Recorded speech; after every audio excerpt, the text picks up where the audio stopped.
पूर्णमदः पूर्णमिदं पूर्णात् पूर्णमुदच्यते पूर्णस्य पूर्णमादाय पूर्णमेवावशिष्यते।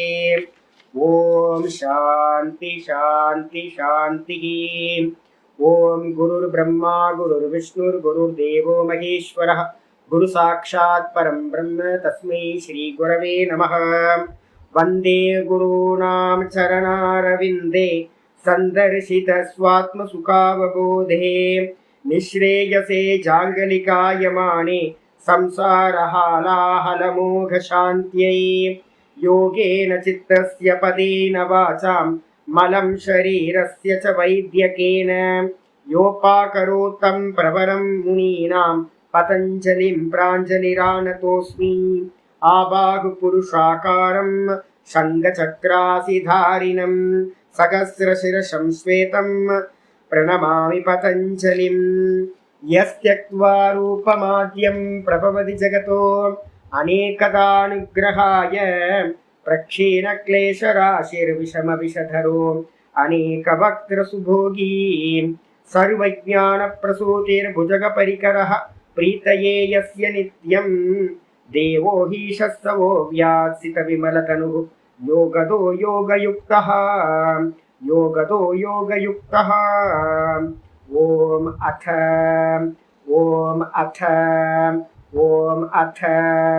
अथ யோகானுசாசனம். நம்ம இன்னையிலிருந்து பார்க்க போறது யோக சூத்திரத்துல கைவல்ய பாதம் பார்க்க போறோம். ரொம்ப முக்கியமான பாதம். கர்ம வாசனைகளை பத்தி நல்ல விசாரமும் இதுல இருக்கு. கைவல்யத்தை பத்தின விசாரம் நிறைய இருக்கு. கைவல்யம் அப்படின்றதுக்கு அர்த்தம் பார்த்தீங்கன்னா மோக்ஷம் அப்படின்னு நம்ம டைரக்டா எடுத்துக்கலாம். வேதாந்தத்திலையும் கைவல்யம்ன்ற வார்த்தை பயன்படுது. இங்கேயும் பார்த்தீங்கன்னா கைவல்யம்னே சொல்கிறோம். இந்த கைவல்யத்தை பற்றி பேசும்போது நமக்கு என்ன வருது அப்படின்னு கேட்டிங்கன்னா, நம்ம வேதாந்தம் படிக்கிறோமே சுவாமி, இந்த இதில் என்ன அடாப்ட் பண்ணுறது, இந்த யோக தரிசனத்தை நீங்கள் ஏன் சொல்லித்தரீங்க அப்படின்னு கேள்வி கேட்டீங்க அப்படின்னா, நம்ம பார்த்தீங்க அப்படின்னா யோக இதில் பிரம்மசூத்திரத்தில் பார்த்தீங்க அப்படின்னா 2-1-3 சூத்திரம் பார்த்தீங்கன்னா 2-1-3 பிரம்மசூத்திரம்னு போட்டுங்க. 2வது அத்தியாயம் 1வது பாதம் 3வது சூத்திரம் 2-1-3. யாருக்காவது புக்கு வச்சுருந்தீங்கன்னா, இங்கிலீஷ் புக்ஸ் ஏதாவது வச்சுருந்தீங்கன்னா கமெண்ட்ரி எடுத்து பாருங்கள். இல்லைன்னா நான் சொல்கிறத கேளுங்க. அதில் என்ன சொல்லியிருக்கேன் அப்படின்னு கேட்டிங்கன்னா, அது ஒரு ஹெட்டிங் பார்த்தீங்கன்னா ஒரு தனியாக ஒரு பார்ட், யோக பிரத்யுத்யதிகரணம் அப்படின்னு ஒரு அதிகரணம். அதிகரணம்னா சைட் டாபிக், சைட் ஹெட்டிங்கில் இருக்கிறது. யோக பிரத்யுத்யதிகரணம், யோகம் பிரதி உக்த அதிகரணம். யோகத்தை குறித்து பார்த்தீங்கன்னா சொல்லக்கூடிய ஒரு பார்ட் பார்த்தீங்கன்னா அதில் பார்த்தீங்கன்னா என்ன சொல்லியிருக்கு அப்படின்னா, சூத்திரம் ஏத்தேன யோகா பிரத்யுக்தா அப்படின்னு ஒரு சூத்திரம் இருக்கு. எப்பவுமே யோகத்தை பார்த்தீங்கன்னா பிரிக்கும் போது நம்ம என்ன பிரிக்கிறோம் அப்படின்னு கேட்டிங்கன்னா, எங்கேயாவது யோக தரிசனத்தை பற்றி யாராவது கேட்டாங்கன்னா நம்ம சொல்லணும், யோகத்தில் பார்த்தீங்க அப்படின்னா 2 அம்சங்கள் இருக்கு. யோக தரிசனத்தில் இப்போ நம்ம படிக்கிற பதஞ்சலி யோக தரிசனத்தில் 2 அம்சங்கள் இருக்கு. ஒன்று பார்த்தீங்க அப்படின்னா சித்தாந்த மீமாம்சா, ஒன்று சித்தாந்த மீமாம்சா. 2வது பார்த்தீங்கன்னா சாதன மீமாம்சா அப்படின்னு 2 பார்ட் நம்ம பிரிச்சுக்கணும். இப்போ நீங்களே பார்த்தீங்கன்னா எங்கெங்கெல்லாம் பார்த்தீங்க அப்படின்னா இந்த வேதாந்த இந்த யோகத்தில் பார்த்தீங்கன்னா ஆத்மாவை பற்றி, பிரகிருதியை பற்றி, பிரகிருதி சுதந்திரமானது, பிரகிருதி நித்தியமானது அப்படிலாம் இருக்கும். அதே மாதிரி ஆத்மாவை பற்றி பேசும்போது ஆத்மா போக்தா, ஆத்மா அநேகம் அப்படிலாம் சொல்லப்பட்டிருக்கும். இதெல்லாம் சித்தாந்த மீமாம்சாக்குள்ளார வர்றது. இது வேதாந்தத்துக்கு பார்த்தீங்கன்னா முரண்பாடானது. வேதாந்தம் சொல்றது ஏக ஜீவவாதம் அப்படின்றத பேரு. வேதாந்தத்தில் பார்த்தீங்கன்னா நம்ம என்ன எடுக்கிறோம் அப்படின்னா சொப்பனம் மாதிரி. சொப்பனத்தை பார்க்கிறவன் ஒருத்தன், ஆனால் பார்த்தீங்கன்னா சொப்பனத்துக்குள்ளார அநேக கேரக்டர் வந்திருக்கும். அதெல்லாம் ரிஃப்ளெக்ஷன், பார்க்கிறவனோட ரிஃப்ளெக்ஷன். அதே நேரத்தில் இந்த யோகம் என்ன பண்ணுது அப்படின்னு கேட்டிங்கன்னா, ஜாகிரதத்தை வச்சுக்கிட்டு யோகம் செய்யப்பட்டிருக்கு. இந்த ஃபிலாசபி சாங்கிய ஃபிலாசபி, யோகத்தில் இருக்கிறது சாங்கிய ஃபிலாசபி. ஜாகிரதத்தில் என்ன இருக்கு அப்படின்னா அநேகம் ஜீவராசிகள். வாஸ்தவத்துல உண்மைதானே, நீங்க வேற நான் வேற, எல்லாரும் வேற வேறையா தான் இருக்கோம். அப்ப ஜாகிரதத்தை வச்சுக்கிட்டு என்ன பண்ணிருக்கு, பிரத்யட்சமா நம்ம விவகாரத்துல என்ன இருக்கோ அதை வச்சுக்கிட்டு யோகமும் சாங்கியமும் ஒரு சித்தாந்தம் பண்ணியிருக்காங்க. அந்த சித்தாந்தப்படி என்ன அப்படின்னு கேட்டீங்கன்னா, அநேக ஜீவர்கள், ஆத்மா எத்தனை, அநேகம், பிரதிதேகம் பின்னம், ஒவ்வொரு தேகத்திலையும் ஒரு ஒரு ஆத்மா இருக்கு அப்படின்னு அவங்க பண்றாங்க. அது மட்டும் இல்லாம இந்த இந்த ஆத்மா வந்து பாத்தீங்கன்னா போக்தாவா இருக்கு. ஆத்மா என்னவா இருக்கு, போக்தாவா இருக்கு அப்படின்னு சொல்றோம். ஆனா வேதாந்தம் சொல்லுது என்னன்னு கேட்டீங்கன்னா, ஆத்மா வந்து கர்த்தாவும் இல்லை போக்தாவும் இல்லை. ஆனா தெரியுதே, நம்மெல்லாம் அனுபவிக்கிறோமே அப்படின்னு கேட்டீங்கன்னா, ஆமா தெரிஞ்சது, சொப்பனத்துல கூட தான் தெரிஞ்சது. சொப்பனத்துல என்ன நாய் கடிச்சது, நான் டாக்டர்கிட்ட போனேன், ஊசி குத்துனாரு, அது வந்து பாத்தீங்கன்னா குணமாய் சொஸ்தமான. அப்ப நாய் கடிச்சதும் வந்து பாத்தீங்கன்னா சொப்பனத்துல, குணமானதும் சொப்பனத்துல. அப்ப வந்து பாத்தீங்கன்னா அதே மாதிரி சுகமா நிறைய இடத்துக்கு நான் வந்து பாத்தீங்கன்னா வாண்டரிங் பண்ற மாதிரி சொப்பனம் பார்த்தேன். நல்ல போகம் பண்ற மாதிரி விஷய போகங்கள்லாம் பண்ற மாதிரி சொப்பனத்துல பார்த்தேன். இது எல்லாம் வந்து பாக்குறோம், சுகம் துக்கம் எல்லாத்தையும் நம்ம பாக்குறோம். ஆனா வாஸ்தவமா அப்படின்னா வேக்கப் ஆனதுக்கு அப்புறம் தான் தெரியுது அது வாஸ்தவம் இல்லை. அப்போ ஆத்மான்றது வந்து பாத்தீங்கன்னா என்ன அப்படின்னா திரஷ்டா மாத்திரம் தான், அது போக்தாவும் இல்லை, அது கர்த்தாவும் இல்லை.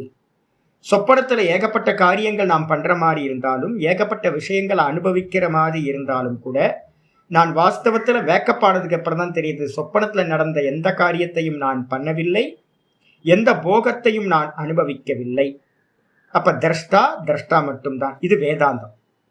ஆனா ஜாகிரதத்துல வந்து பாத்தீங்கன்னா நம்ம பண்றோம், நம்ம அனுபவிக்கிறோம், இதெல்லாம் பிரத்யட்சமா தெரியுது இல்ல. அப்போ நல்லா தெரிஞ்சுக்கணும், சாங்கியமும் யோகமும் சித்தாந்தம் பண்ணது ஜாகிரதத்தை வச்சுக்கிட்டு பண்ணிடுச்சு, விவகார சத்தியத்தை வச்சுக்கிட்டு பண்ணிடுச்சு. நம்ம வேதாந்தம் என்ன சொல்லுது அப்படின்னா, இது தப்புப்பா, இதெல்லாம் விவகாரத்துல தெரியுது, ஆனா இதுக்கு எதுக்கு சாஸ்திரம் படிக்கணும், அதான் விவகாரத்துல தெரியுது, நீங்க வேற நான் வேறன்னு விவகாரத்துல தெரியுது, இதுக்கு வந்து சாஸ்திரம் வந்து நீ வேற நான் வேறன்னு சொல்லணும்னு அவசியம் இல்லை. அப்ப அத்வைதத்தை சொல்றதுக்காகத்தான் வந்து பாத்தீங்கன்னா வேதம் இருக்கு அப்படின்னு வந்து பாத்தீங்கன்னா வேதாந்தம் சொல்லுது. அதுக்கு தான் திருஷ்டாந்தம் வந்து பாத்தீங்க அப்படின்னா நம்ம என்ன பண்றோம், இந்த சொப்பன திருஷ்டாந்தத்தை எடுக்கிறோம். அதே மாதிரி வந்து பாத்தீங்கன்னா சாங்கியத்திலையும் யோகத்திலையும் பிரகிருதி நித்தியம், கிருதார்த்தம் பிரதி அனஷ்டம், நஷ்டமிப்பி அனஷ்டம் அப்படின்னு ஒரு சூத்திரம் பார்த்துருக்கோம். யாரெல்லாம் ஜீவன் முக்தனம் ஆகிறாங்களோ, சொரூப அனுபூதி பண்ணி தான்ல நின்னவங்களோ, அவங்களுக்கெல்லாம் இந்த உலகம் ஒண்ணு இல்லை. ஆனா நமக்கெல்லாம் இருக்கா? ஆமா நமக்கு இருக்கு. ரமண பகவான் கேட்டா ரமண பகவான் சொல்ற, இந்த உலகம் இருக்காப்பா அப்படின்னு கேட்கிறார். ஒருத்தர் வந்து கேட்கிறார், சொர்க்கம்லாம் இருக்கா அப்படின்னு கேட்கும்போது ரமண பகவான் சொல்றார், இந்த உலகம் இருக்கா அப்படின்னு ரமண பகவான் கேட்கிறார். அப்ப இந்த உலகமே வந்து பாத்தீங்கன்னா ரமண பகவானோட விஷன்ல இந்த உலகமே தோற்றம் மாத்தி, வெறும் தோற்றம் மாத்தன் காணல் ஜலம் மாதிரி, இதுவே இல்லை. ஆனா அவருக்கு இல்லை, ஆனா நமக்கெல்லாம் இருக்குல்ல இந்த உலகம். இதான் விவகாரம். இதே மாதிரி என்ன பண்ணிட்டாங்கன்னு கேட்டீங்கன்னா, இவங்க நம்ம சாங்கியர்களும் யோகிகளும் என்ன பண்ணிட்டாங்க அப்படின்னா, யாரு முக்தி அடைஞ்சு சொரூபத்துல நின்னாங்களோ அவங்களுக்கு இந்த உலகம் இல்லை, ஆனா மற்றவங்களுக்கு போகத்தை கொடுக்கறதுக்கு என்ன வேணும் அப்படின்னா மாயா இருக்கணும். அந்த மாயா நித்தியம் அப்படின்றாங்க. மாயா நித்தியம், அநேக புருஷர்கள் இருக்காங்க, அது புருஷர்கள் எல்லாம் போக்தா, அவங்க எல்லாம் கர்த்தா இல்லை. அது வந்து பார்த்தீங்கன்னா மாயா தான் எல்லா காரியத்தையும் பண்ணுது. எதுக்காக பண்ணுது? புருஷனுக்கு போகம் கொடுக்கறதுக்கு அப்படின்னு எதெல்லாம் அவங்க வேதாந்தத்துக்கு விரோதமா ஒரு சித்தாந்தம் பண்ணியிருக்காங்களோ, அந்த வேதாந்த பிரகிருதியை பத்தியும் புருஷனை பத்தியும் பாதி விஷயங்கள் கீதால இருக்கிற மாதிரி உபனிஷத்துல இருக்கிற மாதிரி கரெக்ட். ஆனா பாதி விஷயங்கள் வந்து பாத்தீங்க அப்படின்னா பாதி இல்லை, ஒரு ஒரு 30%. ஆனா 30%ன்றது வந்து ரொம்ப பெருசு. அது எப்படிப்பட்டது அப்படின்னா வேதத்துக்கு விரோதமா இருக்கிற கருத்துக்களை நிறைய சொல்லுது. அப்ப என்ன பண்றோம், 2 பார்ட்டா பிரிச்சுக்கிட்டு சித்தாந்த மீமாம்சா, யோக தர்சனத்தையும் பிரிச்சோம் அப்படின்னா 2. சித்தாந்த மீமாம்சான்றது பிலாசபியை பத்தி பேசுறது, தத்துவங்களை பத்தி பேசுறது, அது சாங்கியத்தோட பிலாசபி. அதுக்கப்புறம் வந்து பாத்தீங்கன்னா இதுல வந்து சாதனா மீமாம்சா அப்படின்னு 2வது பார்ட்டு. இந்த சாதனா மீமாம்சால ஏதாவது ப்ராப்ளம் இருக்கா சுவாமி அப்படின்னு கேட்டீங்கன்னா, சாதனா மீமாம்சால வேதத்தோட எந்த ஒரு கான்ட்ரடிக்ஷனும் இல்லை. அப்ப நம்ம என்ன பண்றோம், பரம்பரையில வந்து பாத்தீங்க அப்படின்னா பதஞ்சலி யோக சாஸ்திரத்துல சொல்லப்பட்ட சாதனா பிரக்கிரியாக, இப்ப நம்ம வந்து இதை பத்தி பேசிட்டு இருந்தோம்ல, சமாதியை பத்தி எல்லாம் பேசணும். எல்லாம் வந்து பார்த்தீங்க அப்படின்னா இந்த வேதாந்தத்துக்கு ஏற்புடையது அப்படின்னு புரிஞ்சுக்கணும். மோட்சம் அடைகிறதுக்கு இது ஏற்புடையது. அப்போ எதை அடிச்சுக்கணும்? சித்தாந்த மீமாம்சாவை கிராஸ் போட்டுருங்க, அது தேவையில்லை. சாதன மீமாம்சா தான் ஏற்புடையது. இதை வந்து பார்த்தீங்கன்னா சங்கர பாஷ்யத்தில் அந்த 2, 1, 3 சூத்திரத்தில், பிரம்மசூத்திரத்தில் சங்கரர் வந்து பார்த்தீங்கன்னா ரொம்ப தெளிவாக சொல்கிறார். என்ன சொல்கிறாரு அப்படின்னு கேட்டிங்கன்னா, நடுவில் இருந்து நான் படிக்கிறேன். சம்யக் தர்ஷன அப்யுபாயோகி யோகோ வேதே விஹிதः. நல்ல தெளிவாக சொல்றார். சம்யக் தர்ஷனா அப்யுபாயோ. சம்யக் தர்ஷனம் அப்படின்னா என்ன அர்த்தம் அப்படின்னா, அனுபூதிக்கு இன்னொரு பேர் யதார்த்த தர்ஷனம். யதார்த்தம் என்னது? நான் தர்ஷ்டா, இது எல்லாம் திருஷ்யம்.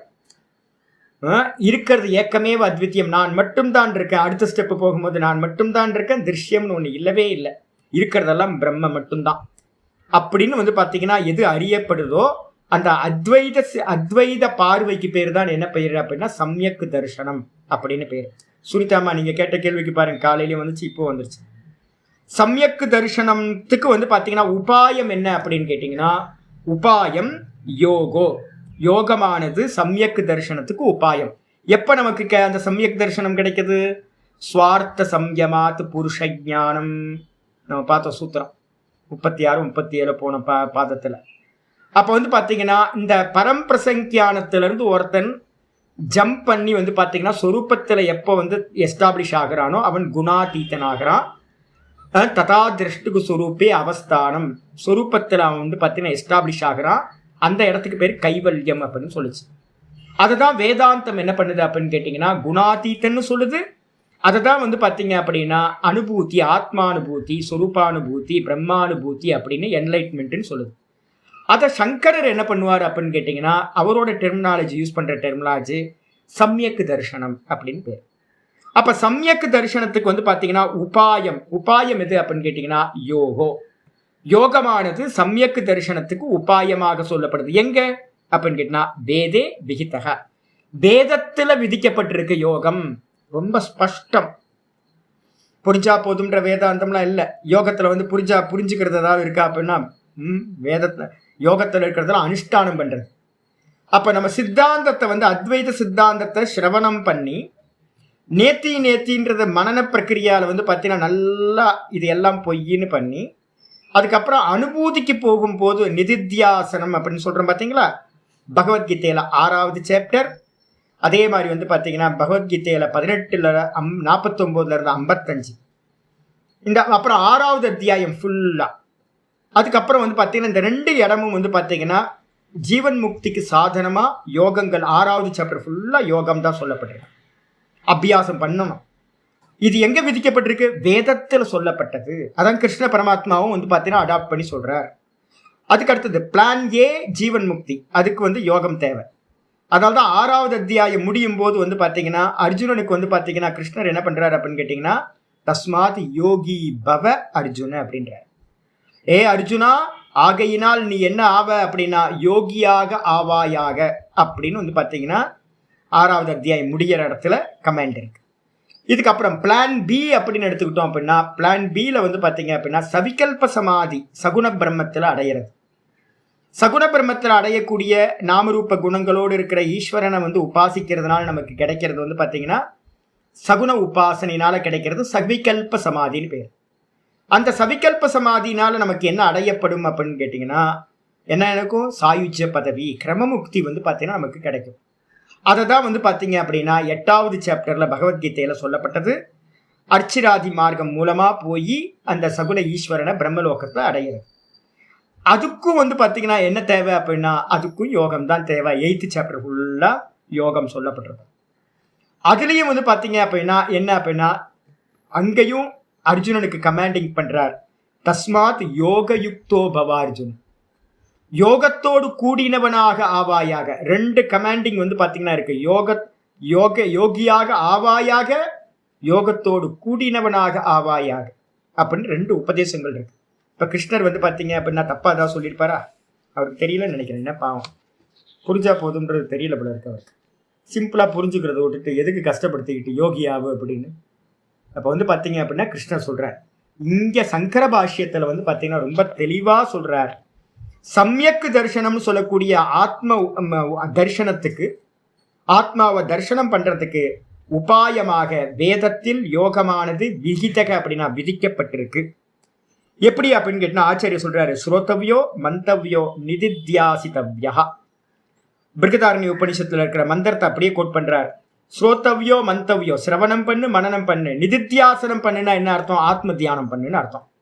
ஆத்ம தியானம் வந்துருச்சு அப்படின்னாவே எல்லா யோக பிரக்கிரியா எல்லாம் உங்களுக்கு என்ன வந்துடும். என்னன்னு கேட்டா அபியாச வைராகியாபியாம் தன்னிரோதக. மனசை நிரோதம் பண்றதுக்கு என்ன வேணும்? மனசை நிரோதம் பண்ணினா தான் வந்து பாத்தீங்கன்னா தான்ல நிக்க முடியும். மனசை நிரோதம் பண்றது எப்படி அப்படின்னும் போது அபியாச வைராகியாபியாம் தன்னிரோதக சூத்திரம். இதே தான் கீதால 6வது சாப்டர்லயும் அபியாசேன கௌந்தேய வைராகியேனச்ச கிரஹ்யதே அப்படின்னு சொல்லப்பட்டிருக்கு. இது ஆச்சாரிய சொல்றாரு. இந்த மாதிரி சொல்லப்பட்டிருக்கு பிருகதாரண்யத்துல. அதுக்கு அடுத்தது திரிருன்னதம் ஸ்தாபிய சமம் ஷரீரம். இந்த சரீரத்தை வந்து பாத்தீங்க அப்படின்னா திரிருன்னதம் ஸ்தாபிய சமம் ஷரீரம், கழுத்து தலை இந்த பாடி இது எல்லாத்தையும் மூணுத்தையும் வந்து பாத்தீங்கன்னா ஈக்குவலா வச்சுக்கிட்டு ஆசனத்துல உட்கார்ந்து சமாதி அபியாசம் பண்ணணும் அப்படின்னு வந்து பாத்தீங்கன்னா ஸ்வேதாஸ்வதர உபனிஷத்துல இத்தியாதினாச்ச ஆசனாதி கல்பனா புரசரம். நான் வந்து படிக்கிறது பிரம்மசூத்திரத்தோட பாஷ்யத்தை படிச்சுட்டு இருக்கேன்.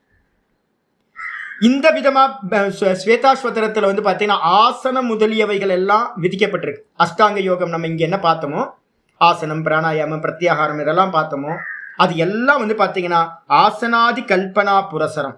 ஆசனம் முதலியவற்றை வந்து பாத்தீங்கன்னா முதல்ல சொல்லிட்டு பகுப்பிரபஞ்சம் யோக விதானம் நல்ல விஸ்தாரமா ஸ்வேதாஸ்வதர உபனிஷத்துல இந்த யோகத்தை பத்தி விதானம், யோகத்தை எப்படி பண்ணணும் அப்படின்ற விதிக்கிறது எல்லாத்தையும் பண்ணிட்டு ஸ்வேதாஸ்வதர உபனிஷதி திருஷ்யத்தை ஸ்வேதாஸ்வதர உபனிஷத்துல சொல்லப்பட்டிருக்கு. அது மட்டும் இல்லாம லிங்கானிச்ச வைதிகானி, லிங்கங்களும் யோகத்தை பத்தின லிங்க அடையாளங்கள் அதுவும் வந்து பாத்தீங்கன்னா வைதிகானி யோக விஷயானி சகசிரசக உபலபியந்தே. ஆயிரக்கணக்கான புராணம் இதிகாசம் அதே மாதிரி வேத மந்திரங்கள் எல்லாத்திலையும் 108 உபனிஷத்தை எடுத்தீங்கன்னா எங்க போனாலும் எந்த ஒரு உபனிஷத்தை எடுத்தாலும் ஒரே யோகம் யோகம் யோகம் யோகம் தான் இருக்கும். அப்ப வந்து ஆயிரக்கணக்கான இடங்கள்ல வந்து பாத்தீங்கன்னா இந்த யோகத்தை வந்து பாத்தீங்கன்னா யோக விஷயானி உபலபியந்தே, யோக விஷயங்கள் காணப்படுகின்றன. அதே மாதிரி கட்டோபனிஷத்துல ரொம்ப இதா சொல்லியிருக்கு, தாம் யோகமிதி மன்யந்தே பராம் இந்திரிய தாரணாம். இந்த இந்திரியத்தை வந்து பாத்தீங்கன்னா கண்ட்ரோல் பண்றது தான் வந்து பாத்தீங்கன்னா ஸ்திராம் இந்திரிய தாரணா. ஸ்திரமா ஒண்ணுத்துல வைக்கிறது எதுவோ அதுக்கு பேர் தான் யோகம் என்று சொல்கிறார்கள். எந்த இடத்துலயும் இந்த இந்திரியங்கள் சஞ்சலிக்காம, இந்திரியத்தை வந்து பாத்தீங்கன்னா 6வது இந்திரியமா மனசஷ்டானி இந்திரியானி. இப்போ 15வது சாப்டர் சொல்ல போகுது. பகவத்கீதை ஆரம்பிச்சிருக்கோம், ஒரு 4-5 ஸ்லோகம் கழிச்சே வரப்போகுது. மனசஷ்டானி இந்திரியானி, மனசு 6வது இந்திரியம். அப்போ 5 இந்திரியங்கள், கர்மேந்திரியம் 5, ஞானேந்திரியம் 5 கூட வந்து பாத்தீங்கன்னா மனசு 11 இந்திரியம்னு சொல்லுவோம். இந்த 11 இந்திரியங்களையும் ஸ்திரமா ஒண்ணுத்துல நிப்பாட்டுறது எதுவோ அதுக்கு பேர் தான் யோகம் என்று சொல்கிறார்கள் அப்படின்னு கட்டோபனிஷத்துல வந்து பாத்தீங்கன்னா ஸ்பஷ்டமா மந்திரம் வந்து ரொம்ப தெளிவா இருக்கு. அது மட்டும் இல்ல, வித்யாமேதாம் யோக விதிம் சக்ருத்ஸ்னம் இதிச்ச ஏவம் ஆதீனி. கட்டோபனிஷத்துல முடிக்கும் போது வந்து பாத்தீங்கன்னா யமதர்மராஜா ஸ்ருதியே சொல்லுது. ஸ்ருதி சொல்லுது கட்டோபனிஷத்து முடியும் போது, இது வரைக்கும் வந்து பாத்தீங்க அப்படின்னா வித்யையும் சொன்ன கூட வந்து பாத்தீங்கன்னா யோகத்தோட விதிகளையும் நச்சிகேதஸ்க்கு வந்து பூரணமா உபதேசிக்கப்பட்டது அப்படின்னு கட்டோபனிஷத்து மந்திரம் முடியும் போது சொல்லுது. அப்ப என்ன அர்த்தம்? கட்டோபனிஷத்துல வந்து பாத்தீங்கன்னா வெறும் சித்தாந்தம் மட்டும் இல்ல, சித்தாந்தத்தை அடையக்கூடிய முதல் அத்தியாயம் ஃபுல்லா 3 வள்ளியில சித்தாந்தம், 2வது அத்தியாயம் 3 வள்ளி ஃபுல்லா வந்து பாத்தீங்க அப்படின்னா என்ன இருக்கும் அப்படின்னா ஃபுல்லா பூரணமா வந்து பாத்தீங்கன்னா யோக விதி, அனுபூதிக்காக சொல்லப்பட்டது எல்லாம் வந்துடும் யோக விதியா. இந்த விதமா வந்து பாத்தீங்கன்னா சொல்லப்பட்டிருக்கு இது. அது மட்டும் இல்ல, யோக சாஸ்திரே அப்படி, யோக சாஸ்திரத்திலையும் கூட வந்து பாத்தீங்கன்னா அத தத்துவ தர்ஷன உபாயோ யோகா இது, தத்துவத்தை தர்ஷனம் பண்றதுக்கான உபாயம் யோகம் என்று இது சம்யக் தர்ஷன அப்யுபாயத்வேன ஏவ யோகோ அங்கீகிரியதே. சம்யக் தர்ஷனத்துக்கு உபாயமாக என்னன்னா யோகமானது அங்கீகாரம் செய்யப்பட்டிருக்கிறது. ரொம்ப தெளிவு. நீங்க புரிஞ்சா போதும், யோகம் தேவையில்லை. ஐயோ யோகமா? அன்னைக்கு வசந்தி அம்மா சொல்றாங்க, அவங்க குரூப் வந்து பார்த்தீங்கன்னா கைவல்ய நிவனித குரூப். அவங்க பழைய பழைய குரூப் எல்லாம் இருக்காங்க. ஐயோ இதெல்லாம் எதுக்கு இதெல்லாம் யோகம்லாம் எதுக்கு படிக்கிறீங்க அப்படின்னு. ஆமா, வெளியில போய் இப்ப சொன்னீங்க அப்படின்னா யோகமா? யோகம் தேவையில்லை, வெறும் சாஸ்திரத்தை படிச்சா போதுமா? பன்னீர் பட்டர் மசாலான்னு சொன்னா பசி ஆறிடுமா? யோசிச்சு பாருங்க. பன்னீர் பட்டர் மசாலா பண்ணினாதான் வந்து பார்த்தீங்க அப்படின்னா சாப்பிடணும். பண்ணி சாப்பிட்டாதான் வந்து பார்த்தீங்க அப்படின்னா பசியா இருக்கும். பன்னீர் பட்டர் மசாலான்னு சொல்லிட்டு எத்தனை முறை சொன்னாலும் ஆகாது. இதே மாதிரி தான் வந்து பார்த்தீங்கன்னா விவேக சுடாமணியில வந்து பார்த்தீங்கன்னா ஒரு ஸ்லோகம் இருக்கு. அகம் ராஜான மாத்திரேன ராஜா பவித்தும் ந அருகசி. நீங்க 1000 முறை நான் ராஜா ராஜா ராஜான்னு சொல்லிக்கிட்டு இருந்தாலும் ராஜாவை ஆக முடியாது. அப்ப என்ன பண்ணணும் அப்படின்னு கேட்டீங்கன்னா, எதிரிகளை கொல்லணும், அப்புறம் நாட்டை அடையணும். நாட்டை அடைஞ்சு சிம்ஹாசனத்துல உட்கார்ந்தாதான் நீங்க ராஜா. அதே மாதிரி வந்து ஆத்மாவுக்கு என்ன குவாலிட்டிஸ் எல்லாம் சொல்லப்பட்டிருக்கோ, அத்வைதம், ஏக்கம், நித்தியம், விமலம், அச்சலம், அசம்சாரி, இது மாதிரி ஆத்மாக்கு லட்சணங்கள் எல்லாம் தன்னிடத்துல நம்ம பார்த்தால்தான் வந்து பாத்தீங்க அப்படின்னா அது அனுபூத்தின்னு பேர். இப்ப தேகத்தை வந்து வச்சுக்கிட்டு நான் வந்து பாத்தீங்கன்னா இதெல்லாம் பார்க்க முடியாது. இந்த லோகம் இருக்கு, தேகம் இருக்கு அப்படின்னா அனுபூதி இல்லை.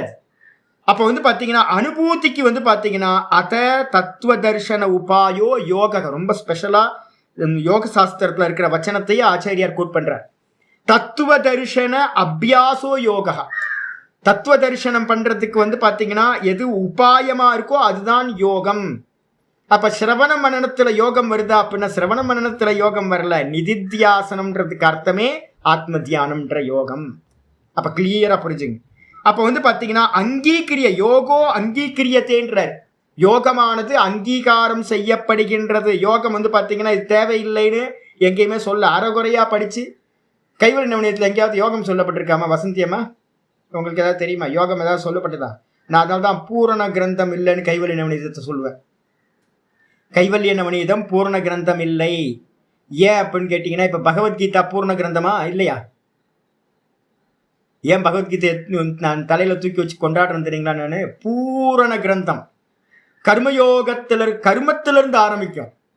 4வது சாப்டர்லாம் கர்மத்தை ஆரம்பிச்சு அதுக்கப்புறம் கர்மயோகத்தை சொல்லி அதுக்கப்புறம் உபாசனைய சொல்லி அதுக்கப்புறம் ஞானத்துக்கு வந்து அதுக்கப்புறம் ஞானத்திலையும் வந்து பார்த்தீங்கன்னா சிரவணம், மனனம், நிதித்தியாசனத்தோட சாதனங்களை எல்லாத்தையும் சொல்லி பரிபூர்ணமா ஒருத்தனை வந்து பார்த்தீங்கன்னா மோட்சம் வரைக்கும் கொண்டு போற எல்லா அம்சங்களும் வந்து பார்த்தீங்கன்னா பகவத்கீதையில இருக்கு. கைவல்ய நவநீதத்துல என்ன இருக்கு அப்படின்னா தத்துவ விசார படலம் இருக்கும், அப்புறம் சந்தேகம் தெளிதல் படலம் இருக்கும், சிரவணம் இருக்கும், மனனம் இருக்கும். நிதித்தியாசனம் எங்க அப்படின்னா இல்லை. நிதித்தியாசனத்தை பத்தி இல்லை. வாசனா தியாகம், மனோநாசம், சமாதி அபியாசம், இதை பத்தி எந்த விசாரமும் கைவல்ய நவநீதத்துல இருக்காது. அதே மாதிரி முன்னாடி இருக்கிற பக்கமும் காணும். ஃப்ரண்ட்ல இருக்கிற ஒரு 50-100 பக்கம் காணும் கைவல்ய நவநீதத்துல. சாதன சதுஷ்டயத்தை எப்படி நீங்க அடைவீங்க அப்படின்றதும் அங்க இருக்காது. இப்ப இதை வந்து பாத்தீங்கன்னா யாராவது சொல்லித்தரவங்க என்ன பண்ணணும்? பூர்ணமா சொல்லித்தராம வெறும் தத்துவ விசார படலத்தையும் இதையும் இந்த சந்தேகம் தெளிதல் படலத்தை மட்டும் எடுத்துருவாங்க. எல்லாத்துக்கும் வந்து பார்த்தீங்கன்னா தத்துவம் தெரிஞ்சிருச்சு அப்படின்ட்டு இவங்க என்ன நினைப்பாங்கன்னா படிச்சாச்சு புரிஞ்சாச்சு அப்படின்னு மெமரைஸ் பண்ணி வச்சுட்டு கைவல்ய நவநீதத்தை தான் ஞானி மாதிரி போஸ் கொடுத்துட்டு இருப்பாங்க. இப்போ என்ன பண்றது சொல்லுங்க? அப்போ வந்து பார்த்தீங்க அப்படின்னா பூரணம் என்ன அப்படின்னா சாதன சதுஷ்டயத்தை அடையறதுக்கான உபாயம் யோகம். ஃபர்ஸ்ட்லையும் யோகம் வந்துடும். சவிகல்ப சமாதிகள் எதெல்லாம் சொல்லப்பட்டிருக்கோ அந்த உபாயங்கள் எல்லாம் வந்து பார்த்தீங்க அப்படின்னா இந்த யோகத்துக்குள்ளதான் வருது. அதே நேரத்தில் பின்னாடி வந்து அனுபூதிக்கு போகணும்னாலும் நீங்க என்ன ஆகணும்? யோகத்தை அடாப்ட் பண்ணி ஆகணும். யோகம் இல்லாம இந்த சமம் இல்லை, தமம் இல்லை, உபரதி இல்லை, திதிக்ஷா இல்லை, ஸ்ரத்தா இல்லை, சமாதானம்னு சொல்லக்கூடிய சவிகல்ப சமாதியும் இல்லை. அதுக்கப்புறம் தான் நிர்விகல்ப சமாதிக்கு சாஸ்திரம் படிச்சதுக்கு பிறகு நிர்விகல்ப சமாதி போவீங்க. சாஸ்திரம் படிக்கிறதுக்கு முன்னாடி ஏதாவது ஒரு சகுன ரூபத்துல வந்து பாத்தீங்கன்னா அபியாசத்தை பண்ணி சாதன சதுஷ்டயத்தை அடையறதுக்காக ஒரு சகுன ஈஸ்வர உபாசனைய சொல்லப்பட்டிருக்கு. அப்ப நீங்க முதல்லையும் யோகம் தேவை, கடைசியிலையும் யோகம் தரிசனம் பண்றதுக்கு ஆத்ம தரிசனத்துக்கும் யோகம் தேவை. அது நல்லா புரிஞ்சுக்கணும். அப்ப ஆச்சாரியர் என்ன பண்றாரு அப்படின்னா பாஷ்யத்துல லாஸ்ட்ல முடியும் போது சொல்றாரு, ஏனத்து அம்சேன ந விருத்தியேத. இங்க ஆச்சாரியர் சொல்றாரு என்னன்னு கேட்டீங்க அப்படின்னா எந்த அம்சத்தோடு வந்து பாத்தீங்கன்னா எந்த அம்சத்தோடு வேதத்தோடு வந்து பாத்தீங்கன்னா இந்த யோக தரிசனம் விரோதப்படவில்லையோ, எந்தெந்த அம்சத்துல வேதத்தோடு இந்த யோக தரிசனம் விரோதப்படுவதில்லையோ, தேனேஷ்டமேவ தேன இஷ்டமேவ சாங்கிய யோக ஸ்மிருத்யோகோ, சாங்கிய பாகமும் சாங்கிய பிலாசபியும் சாங்கிய காரிக்கா நம்ம படித்தோம். அதுக்கப்புறம் யோகமும் எந்தெந்த இடத்துலலாம் வேதத்தோடு வந்து பார்த்தீங்க அப்படின்னா விரோதப்படவில்லையோ அது எல்லாம் நமக்கு இஷ்டம்தான், வேதாந்தத்துக்கு இஷ்டம்தான். சாவகாசத்துவம் ஏன் அப்படின்னு கேட்டீங்கன்னா, அந்த யோகத்துல சொல்லப்பட்ட நிறைய, இந்த சாங்கியத்திலையும் யோகத்திலையும் சொல்லப்பட்ட நிறைய விஷயங்களுக்கு வேதத்திலும் இடம் இருக்கின்றது, வேதத்திலும் சொல்லப்பட்டதாக இருக்கின்றது. அதனால வந்து பாத்தீங்கன்னா நம்ம என்ன பண்ண போறோம், எந்த எந்த அம்சத்துல வந்து பாத்தீங்கன்னா, நான் ஏற்கனவே உங்களுக்கு சாங்கிய காரிக்கை எடுக்கும் போதே சொல்லியிருக்கேன், இது வேதாந்தத்துக்கு விரோதம், இது வேதாந்தத்துக்கு விரோதம், இது வேதாந்தத்துக்கு விரோதம் அப்படின்னு எழுதியிருப்பீங்க நீங்க. முடிஞ்சா வந்து பாத்தீங்கன்னா இவரும் கரெக்டாக ஒரு டேபிள் போட்டிருக்காரு. வித்யா பிரசாத் வந்து இங்கிலீஷில் ஒரு புக்கு தயார் பண்ணி வச்சிருக்கார். புக் ஆகிடும் அது கூடிய சீக்கிரம். அதில் ரொம்ப ஸ்பஷ்டமாக டேபிள் போட்டு இது வேதாந்த இது இல்லை அப்படின்னு நிறைய இடத்த பிரித்து சொல்லியிருக்கார். நான் தமிழ் பண்ணுறதுக்கு கொஞ்சம் லேட் ஆகும், ஆனால் இப்போ ரெடியாக இருக்குது, நாங்கள் புக்கு பண்ணிடுவோம். முடிஞ்சால் யாராவது இங்கிலீஷில் தெரிஞ்சிங்கன்னா படிச்சுக்கலாம். அப்போ எந்தெந்த அம்சத்தில் வந்து பார்த்தீங்கன்னா ப்ராப்ளம் அப்படின்னு கேட்டிங்கன்னா, பகுபுருஷவாதம் யோகத்திலையும் சாங்கியத்திலையும் இருக்கு, அது வேதாந்தத்துக்கு ஏற்புடையதல்ல. இந்த பிரதானம் சொல்லக்கூடிய மாயா நித்தியமா சுதந்திரமா இந்த கிரியேஷன் எல்லாத்தையும் பண்ணும்னு சொல்லுது. பிரம்மசூத்திரத்தை அதை வந்து நல்லா கண்டனம் பண்ணிருக்கு, அது ஏற்புடையதல்ல. அதுக்கப்புறம் வந்து பார்த்தீங்கன்னா ஆத்மா வந்து பார்த்தீங்கன்னா போக்தா ஆனா கர்த்தா இல்லைன்னு சொல்லுது, அது ஏற்புடையதல்ல. ஆத்மா வந்து கர்த்தாவும் இல்லை போக்தாவும் இல்லை. இது மாதிரி கொஞ்சம் விஷயங்கள் வந்து பார்த்தீங்கன்னா இருக்கிறது எல்லாத்தையும் தூக்கி சித்தாந்த மீமாம்சான்னு போட்டு அதை தூக்கி ஓரமாக குப்பை கூடையில் போட்டுருவோம். மீதி இருக்கிற சாதனங்களா எதெல்லாம் யோக சூத்திரத்தில் இதுவரைக்கும் நம்ம பார்த்துருக்கோமோ இனியும் பார்க்க போறோமோ அது எல்லாம் வேதத்தில் இருக்கிறது. அது தர்ஷன உபாயமா சொல்லப்பட்டிருக்கு, ஆத்ம தரிசனத்துக்கு உபாயமாக சொல்லப்பட்டிருக்கு. அதை எல்லாத்தையும் நம்ம என்ன பண்ண போறோம், ஸ்வீகாரம் பண்ண போறோம் அப்படின்னு புரிஞ்சுக்கணும். அப்போ அதனால வந்து பார்த்தீங்கன்னா இப்போ நம்ம கைவல்யத்தை படி படிக்க போகிறோம். கைவல்யம் வந்து பார்த்தீங்கன்னா எடுத்துக்கிட்டிங்கன்னா, யோகத்தில் கைவல்யம் எது அப்படின்னா இண்டிவிஜுவல் பெர்சன்ட்டை போய் நிற்கிறது, இண்டிவிஜுவல் ஆத்மாதெல்லாம் வந்து பார்த்தீங்கன்னா ததா திருஷ்டுக்கு சொரூபி அவஸ்தானம் அப்படின்னு முடிஞ்சிருது. எங்க யோக சூத்திரத்தில் யோக சித்தவிருத்தி நிரோதா, சித்தவிருத்தி நிரோதமான என்னாகும், ததா திருஷ்டுக்கு சொரூபே அவஸ்தானம், பார்க்கிறவன் இடத்தில் நிலை பெறுதல், அதுக்கு பேர் தான் வந்து பார்த்தீங்கன்னா கைவல்யம் அப்படின்னு பேர். சரி, சாங்கிய பிலாசபி யோக பிலாசபி படி பார்க்கிறவன் எத்தனை பேருன்னு கேட்டால் என்ன சொல்லுவீங்க, அநேகம், எல்லாம் நிறைய பேர் இருக்கும். இப்போ வந்து பார்த்தீங்கன்னா இதில் வந்து 15வது சாப்டர் பகவத்கீதா இப்போ ஆரம்பிச்சிருக்கோம்ல, இதில் கிளியராக வந்து பார்த்தீங்க அப்படின்னா ஆச்சாரியர் என்ன பண்ண போறார், அந்த சூரியனோட எக்ஸாம்பிள் சொல்ல போறார், பிரதிபிம்பத்தோட எக்ஸாம்பிள் சொல்ல போறார். வானத்தில் சூரியன் ஒன்று, ஆனால் வந்து பார்த்தீங்கன்னா பிரதிபிம்பம் எத்தனை ஜல பாத்திரங்கள் இருக்கோ அத்தனை பானைக்குள்ளாரையும் இருக்கிற ஜலத்திலையும் பிரதிபிம்பிக்கும்.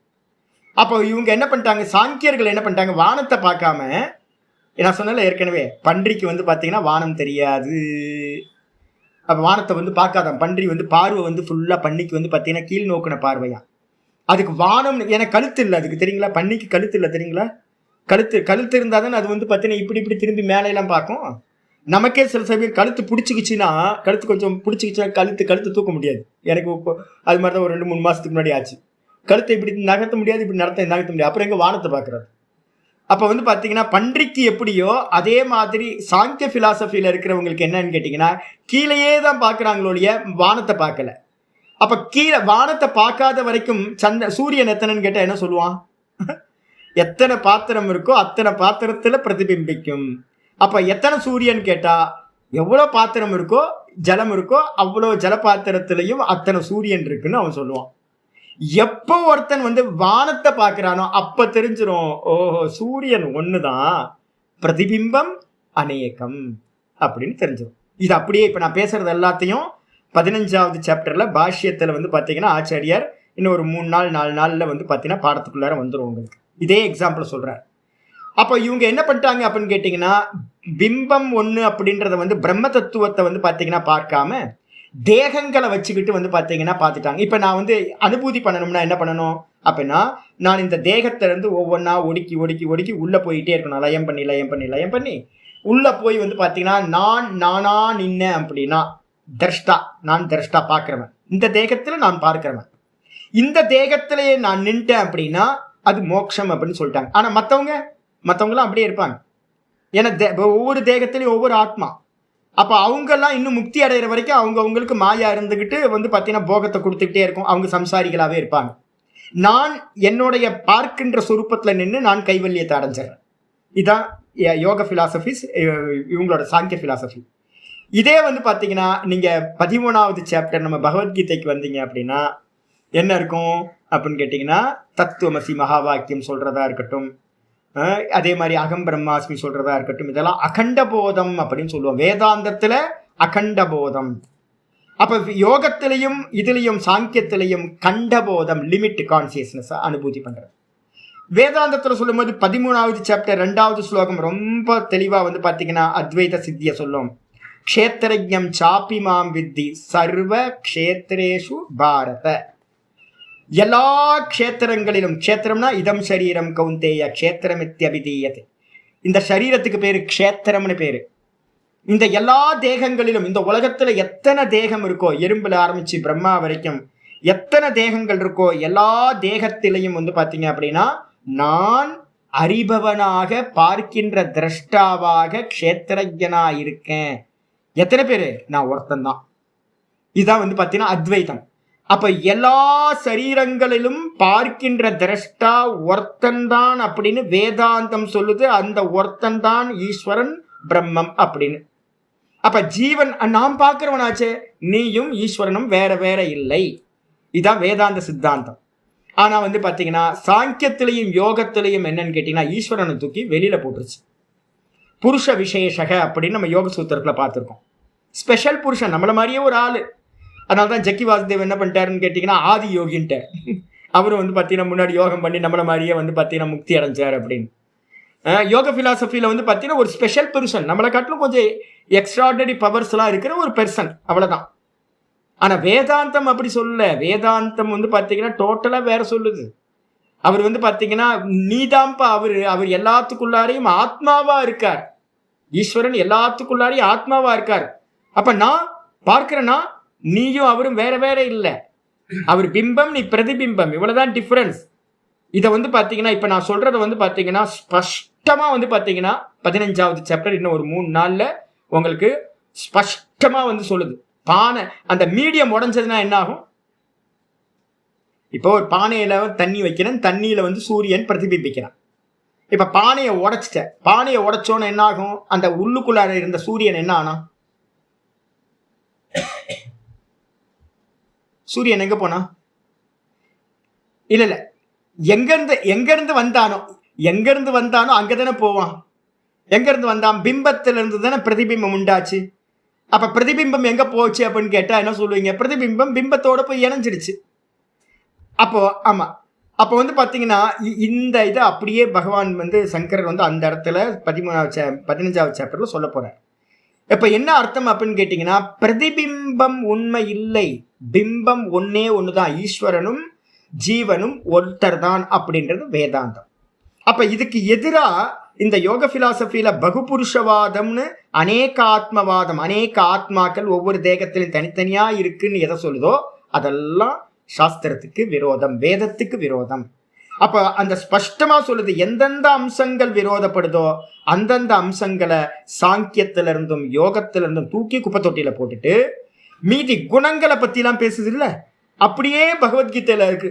எல்லா குணங்களை பத்தி என்னெல்லாம் பேசுதோ சாங்கியத்துல யோகத்துல அதெல்லாத்தையும் வந்து பாத்தீங்கன்னா, அன்னைக்கு நான் வந்து பாத்தீங்கன்னா பிராமணர்களை பத்தி பேசும்போது சொல்லிட்டு இருந்தேன்ல, பிராமணர்கள் எங்க போனாலும் அடாப்ட் ஆயிடுவாங்க. ஏன் அப்படின்னு கேட்டீங்கன்னா சத்துவ குணம், டிரான்ஸ்பரண்டா இருப்பாங்க. இதெல்லாம் வந்து நான் சொல்லல, சலிலவத்து அப்படின்னு வந்து பாத்தீங்கன்னா சாங்கிய காரிக்கால வந்து பாத்தீங்கன்னா சத்துவ குணத்துக்கு வந்து பாத்தீங்கன்னா ஒரு எக்ஸாம்பிள் சொல்லும் போது தண்ணி மாதிரி. சலிலவத்து அப்படின்னா என்ன அர்த்தம் அப்படின்னா தண்ணி மாதிரியா. சத்துவ குணம் வந்து பாத்தீங்கன்னா டிரான்ஸ்பரண்ட், எந்த கலருக்கு பின்னாடி வச்சீங்கன்னா அந்த கலர் வந்து தான் உள்வாங்கி வெளிப்படுத்தும். நிர்மலத்வாத்து ஸ்பட்டிக்கம் மாதிரி நம்ம சொல்லியிருக்கோம் பார்த்தீங்களா குவாலிட்டி சத்துவ குணத்துக்கு. சலிலவத்துன்ற எக்ஸாம்பிள் இருக்கு. தண்ணி எங்க போனாலும் ஒரு கிளாஸ்ல வச்சா கிளாஸ் மாதிரி ஆகிடும். ஒரு பானையில் வச்சிங்கன்னா பானை சைஸ்க்கு ஆகிடும். எதில் வச்சாலும் அதுக்கு அடாப்ட் ஆகிறது வந்து பார்த்தீங்கன்னா சத்துவ குணம். அதனால தான் நான் அன்னைக்கு சொல்லும்போது சொன்னேன், பிராமணர்களை நீங்கள் வந்து பார்த்தீங்கன்னா ஆப்பிரிக்கா கண்ட்ரியில் போட்டிங்கன்னா கூட ஒருத்தர் வந்தார், ஒரு கோல்டு மைன்ஸ்லேயோ இல்லை எதுலேயோ ஒர்க் பண்ணுறவர் வந்தார், பிராமணர். நான் தான் கேட்டேன் அவர்கிட்ட, என்னங்க எப்படிங்க அங்கே போய் வேலையில் போய் சேர்ந்தீங்க? அப்போ நாம சாமி இங்கெல்லாம் வந்து ரொம்ப ப்ராப்ளம் பண்ணானுங்க, ஒரே வந்து கேஸ்ட் அது இதெல்லாம் நிறைய. அப்போ 70s 80s ரொம்ப ப்ராப்ளம் போயிட்டு இருந்துச்சு, போங்கடான்ட்டு நான் வேற எங்கேயாவது போகிறேன் அப்படின்னு ஆப்பிரிக்காவில் போய் செட்டில் ஆகிட்டேன் சாமி. ஆப்பிரிக்காவில் போய் செட்டில் ஆகிட்டாரு. எனக்கு ஆச்சரியமாக, ஆப்பிரிக்காவில் போய் எப்படி செட்டில் ஆக முடியும்? அமெரிக்காவில் போய் செட்டில் ஆகிட்டாங்க, எங்கெங்கேயோ போய் செட்டில் ஆகிருக்காங்களே, எப்படி போய் அவங்க ஃபிக்ஸ் ஆனாங்க? அப்போ நான் சத்துவ குணம் என்ன பண்ணும்? தண்ணி மாதிரி எதில் வேணாலும் அதுக்கு வந்து பார்த்தீங்கன்னா ஃபிட் ஆகிக்கும். இதெல்லாம் எங்கே இருக்குது? சாங்கிய காரிக்கையில் இருக்குது. குணங்களை பற்றி எல்லா டீட்டெயிலாக வந்து பார்த்தீங்கன்னா எதெல்லாம் சாங்கியத்திலையும் யோகத்திலையும் சொல்லப்பட்டிருக்கோ அப்படியா எடுத்து போட்டுக்கிறோம். ஏன்னா அதில் எதுவுமே விரோதம் இல்லவே இல்லை வேதத்துக்கும் இதுக்கும். அதே மாதிரி யோகத்தை பற்றி பேசும்போது யோகத்தில் என்னெல்லாம் சாதனைகள் சொல்லப்பட்டிருக்கோ அதில் ஒரு இடத்துல கூட எரர் இல்லை. நிர்விகல்ப சமாதி வரைக்கும் 16வது காரிக்கையா, 27 சொன்ன தப்பு, 16வது காரிக்கை. வித்யாபிரசாத்ஜி நீங்க பாத்துக்கலாம், 16வது காரிக்கை. அப்போ வந்து பார்த்தீங்க அப்படின்னா அப்போ என்ன அர்த்தம்னு கேட்டிங்கன்னா, குணங்களை பற்றி பேசும்போதோ இல்லை சாதனைகளை பற்றி பேசும்போதோ உங்களுக்கு வந்து அதிகமாக கிளாரிட்டி வேணும் அப்படின்னா சாங்கியத்தையும் யோகத்தையும் நீங்கள் அடாப்ட் பண்ணிக்கணும். புரிச்சுங்க? இப்போ வந்து பார்த்தீங்கன்னா இங்கே வந்துருங்க, கைவல்ய பாதம் நம்ம இப்போ ஆரம்பிக்கிறோம். இந்த கைவல்ய பாதத்திலையும் எந்த இடத்துல வந்து பார்த்தீங்கன்னா முரண்பாடு வருதோ நான் ரொம்ப ஸ்பஷ்டமாக இந்த இடம் ராங் அப்படின்னு நான் உங்களுக்கு சொல்லிடுறேன், வேதத்துக்கு விரோதம் ஆனது அப்படின்னு. மற்றபடி நான் எங்கெல்லாம் சொல்லலையோ விரோதம்னு அது எல்லாத்தையும் நமக்கு அடாப்ட் பண்ணிக்கிறோம். ரொம்ப மோர் கிளாரிட்டி வந்து நமக்கு கிடைக்கும். இங்கே வந்துருங்க, முதல் சூத்திரம் கைவல்ய பாதம். கைவல்யத்தை பற்றி பேசக்கூடிய பாதம் கைவல்ய பாதம். முதல் சூத்திரம் வந்துக்கு ஏதோ அவதாரிக்கா எதுவுமே பாஷ்யக்காரர் சொல்லலை, டைரக்டா சூத்திரத்துக்குள்ளாரையே என்றாங்க. ஜன்மௌஷதி மந்திர தபஸ் சமாதிஜாஹா சித்தயஹ. ஜன்மௌஷதி மந்திர தபஸ் சமாதிஜாஹா சித்தயஹ. ஜன்மௌஷதி மந்திர தப சமாதிஜாஹா சித்தயஹ. சித்திகள் ஒருத்தருக்கு எப்படிலாம் உண்டாகும்? திருவண்ணாமலைக்கு வந்துன்னா ஏகப்பட்ட ஏமாத்துக்கு பேர் வழிகள் நிறைய பேர் இருக்காங்க. அறகுறை, எல்லாம் அறகுறை, ஒன்றுமே தெரியாமல் நிறைய பேர் இருக்காங்க. இதெல்லாம் நீங்கள் தெரிஞ்சு வச்சிருந்தோம் அப்படின்னா நம்மளை யாரும் ஏமாற்ற முடியாது. ஒருத்தருக்கு சித்தி உண்டாகணும் அப்படின்னா எத்தனை பாதை அப்படின்னு கேட்டிங்கன்னா மொத்தம் 5 மெத்தட் வந்து பார்த்தீங்கன்னா சித்திகள் உண்டாகிறதுக்கு இருக்கு. என்னென்ன? ஜென்மஜா சித்தயக அப்படின்னு பேர். ஜென்மத்திலேயே உண்டாகிறது, பை பர்த்லேயே சில பேருக்கு வந்து பார்த்தீங்கன்னா சித்திகள் உண்டாயிருக்கும். பை பர்த்லேயே உண்டாகும் அப்படின்னா எப்படி அப்படின்னு கேட்டிங்கன்னா, முந்தின ஜென்மத்தில் பண்ணின அபியாசம், முந்தின ஜென்மத்தில் ஏதோ ஒரு மந்திர ஜபத்தையோ எதையோ ஒன்று பண்ணியிருப்பாங்க, அந்ததோட பலன் வந்து பார்த்தீங்க அப்படின்னா இந்த ஜென்மத்தில் வெளிப்படும். அதுக்கு பேர் என்ன பேர்? ஜென்மஜா சித்தின்னு பேர். ஜென்மஜா சித்தி, ஜென்மத்திலிருந்து உண்டாவது, பை பர்த்லேயே உண்டாகிறது. ரெண்டாவது ஔஷதிஜா சித்தி அப்படின்னு பேர்.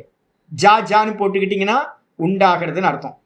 ஔஷதி அப்படின்னா இப்போ நமக்கு வந்து பார்த்தீங்க அப்படின்னா இப்போ இங்கே இல்லை ஔஷதிகள்லாம் வந்து பார்த்தீங்கன்னா இப்போ யாரும் அதை பற்றி தெரியறது இல்லை. இப்போ நீங்கள் நிறைய மூலிகைகள் வந்து பார்த்தீங்க அப்படின்னா அங்கங்கே தமிழ்நாட்டில் சித்தர்கள் இதுன்னு போட்டிங்கன்னாவே வந்து பார்த்தீங்கன்னா ஏகப்பட்ட மூலிகைகள் இருக்குது. எல்லாரும் வந்து பார்த்தீங்கன்னா இது பண்ணும் அது பண்ணுன்னு சொல்லுவாங்க, தங்கமாக மாற்றும், அதை மாற்றும், இதை மாற்றும் அப்படின்னு எதையோ சொல்லிட்டு இருப்பாங்க. ஆனால் ஆக்சுவலாக என்னன்னு கேட்டிங்கன்னா கலியுகத்தில் வந்து பார்த்தீங்கன்னா எல்லாம் ரகசியமாக குஹ்யமாயிடுச்சு அப்படின்னு சொல்கிறாங்க. ஆயுர்வேதத்திலேயே இருக்குது, அது மாதிரி மந்திர சாஸ்திரத்திலையும் இருக்குது. ஔஷதிகள் எல்லாமே வந்து பார்த்தீங்கன்னா எப்போ வந்து பார்த்தீங்கன்னா கிருஷ்ணர் வந்து பார்த்தீங்கன்னா இந்த உலகத்தை விட்டு வந்து பார்த்தீங்கன்னா மேலே போகிறார், புஷ்பக விமானம் வந்து கூட்டிகிட்டு போகுது. அப்படி கூட்டிகிட்டு போகும்போதே யார்? அர்ஜுனனோட காண்டீவத்தோட பலம் இருக்குல்ல, அதெல்லாம் போயிடுது. அவனால் அந்த காண்டீவத்தை கூட தூக்க முடியல. தூக்க முடியாமல் வந்து பார்த்தீங்கன்னா இவனோட துவாரகாலேருந்து இவங்க ஸ்திரீகள் எல்லாம் கூட்டிகிட்டு வரான். கொள்ளைக்காரங்க வந்து பார்த்தீங்க அப்படின்னா என்ன பண்ணுறாங்கன்னா எல்லாத்தையும் இவனை அடித்து பிடிச்சி பெண்கள் எல்லாத்தையும் அபகரணம் பண்ணிக்கிட்டு போகிறாங்க. அர்ஜுனனால் வந்து பார்த்தீங்கன்னா அவங்கள ஜெயிக்க முடியல. அர்ஜுனனால் வந்து பார்த்தீங்கன்னா தன்னோட காண்டீவத்தை வந்து பார்த்தீங்கன்னா எடுத்து வச்சு நான் பூட்டி அதை அம்பு எய்யறதுக்கு கூட இவனுக்கு சாமர்த்தியம் இல்லாமல் போயிடுது. ஐயோ என்ன ஆச்சு அப்படின்னு கேட்டிங்கன்னா கிருஷ்ணர் போயிட்டார். அப்போ பலம் என்ன அப்படின்னா கிருஷ்ணர் போனதோட இந்த லோகத்துல இருந்த நிறைய வஸ்துக்கள் வந்து பாத்தீங்கன்னா விதவிதமான ரத்தனங்கள் இருந்திருக்கு. மணி மந்திரம் அப்படின்னு சொல்லுவோம். மணிகள், நிறைய மணிகள் இருந்திருக்கு, நிறைய ஔஷதிகள் இருந்திருக்கு, இப்பவும் இருக்கு. ஆனா நிறைய பேருக்கு அது வெளிப்படுறதும் இல்லை. அதே மாதிரி அதோட சக்தி சாமர்த்தியம் எல்லாம் போயிடுச்சு. அப்ப இப்போ இருக்கிறதுல வந்து பாத்தீங்க அப்படின்னா ஔஷதின்றது வந்து அபின்னு, கஞ்சா, கசகசா மாதிரியான பப்பின் சீடா, அது மாதிரி ஏதாவது இருக்கலாம். நான் எடுத்து குடிக்கணும்னு நினைச்சிட்டு இருக்கேன். கசகசா பாயசம் வச்சு சாப்பிட்டோன்னு சூப்பரா தூக்கம் வரும். லீவு நாளில் தான் பண்ணணும். அது கசகசா லேகியமே இருக்கா? லேகியமே இருக்கான். ஒரு நாள் என்ன பண்ணாங்க, ஒரு பாட்டி இருக்காங்க இங்கே, ஒரு ஓல்டேஜ் ஹோம் இருக்கு. அந்த அம்மா வந்து பார்த்தீங்கன்னா பாட்டி ரொம்ப நல்ல பிரியமான பாட்டி, ஆந்திரா பாட்டி. நாங்கள் எப்போ போனாலும் ஒரு நல்ல மோர் கொடுக்கும். மோர் கொடுத்து சாமி சாமின்னு ரொம்ப பிரியமாக இருக்கும் அந்த அம்மா. பாட்டி வந்து பார்த்தீங்கன்னா அப்படின்னு 90 வயசு. சுதந்திரமாக தனியாக தங்கிக்கிட்டு, ரமண பக்தர், சுதந்திரமாக தங்கிக்கிட்டு வந்து பார்த்தீங்க அப்படின்னா சாதனை பண்ணிகிட்டு இருந்துச்சு. நல்லா உட்காந்து வந்து பார்த்தீங்கன்னா ஜம் பண்ணிகிட்டு இருக்கோம். எத்தனை வயசு? 90 வயசு. யோசிச்சு பார்த்தீங்க, தனியான பாட்டி. நீங்களாம் யாராவது தனிச்சு நிற்கிறதுக்கு பயந்தீங்கன்னா அந்த அம்மாலாம் ஒரு எக்ஸாம்பிள். 90 வயசுல ஒரு பாட்டி தனியாக குக் பண்ணி சாப்பிட்டுக்கிட்டு தனியாக இருக்கணும்னா யோசிச்சு பாருங்க, பயம் இல்லாமல். அந்த அம்மா என்ன பண்ணுச்சுன்னு கேட்டிங்கன்னா, ஒரு நாள், ஒரு 2 நாள் எந்திரிக்கவே இல்லை. ஐயோ 2 நாள் எந்திரிக்கலையே அப்படின்னு போய் பார்த்தா அவ்வளோதான். நாங்கள் நினச்சிட்டோம் சரி சங்கு ஊதிர வேண்டியதுதான் அப்படின்னு. அதுக்கப்புறம் மெதுவாக பார்த்தா ஆக்ஷன் வர ஆரம்பிச்சிருச்சு. கொஞ்சம் முழிச்சு எப்படி மெதுவாக பார்க்க ஆரம்பிச்சிருச்சு. என்னம்மா ஆச்சு, என்ன ஆச்சு பாட்டி அப்படின்னு கேட்டால் அந்த அம்மா சொல்லுது, இல்லை கசகசா பாயசம் வச்சு சாப்பிட்டேன் அப்படின்னு. கசகசா பாயசமா? கசகசாவை நல்லா ஒரு 2-3 கிளாஸ் பாயசம் வச்சு சாப்பிட்டோன்னு அவ்வளோதான். என்ன சித்தி? நித்ரா சித்தி. நல்லா தூக்கம் வந்துடும். தூக்கம் வந்து அவ்வளோதான். இப்போ நம்மக்கிட்ட இருக்கிறது இவ்வளோதாங்க.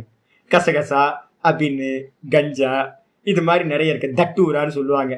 இந்த சிவனுக்கு சாத்திர பூ இருக்குல்ல, என்ன பூ அது பேர்? ஊமத்தை.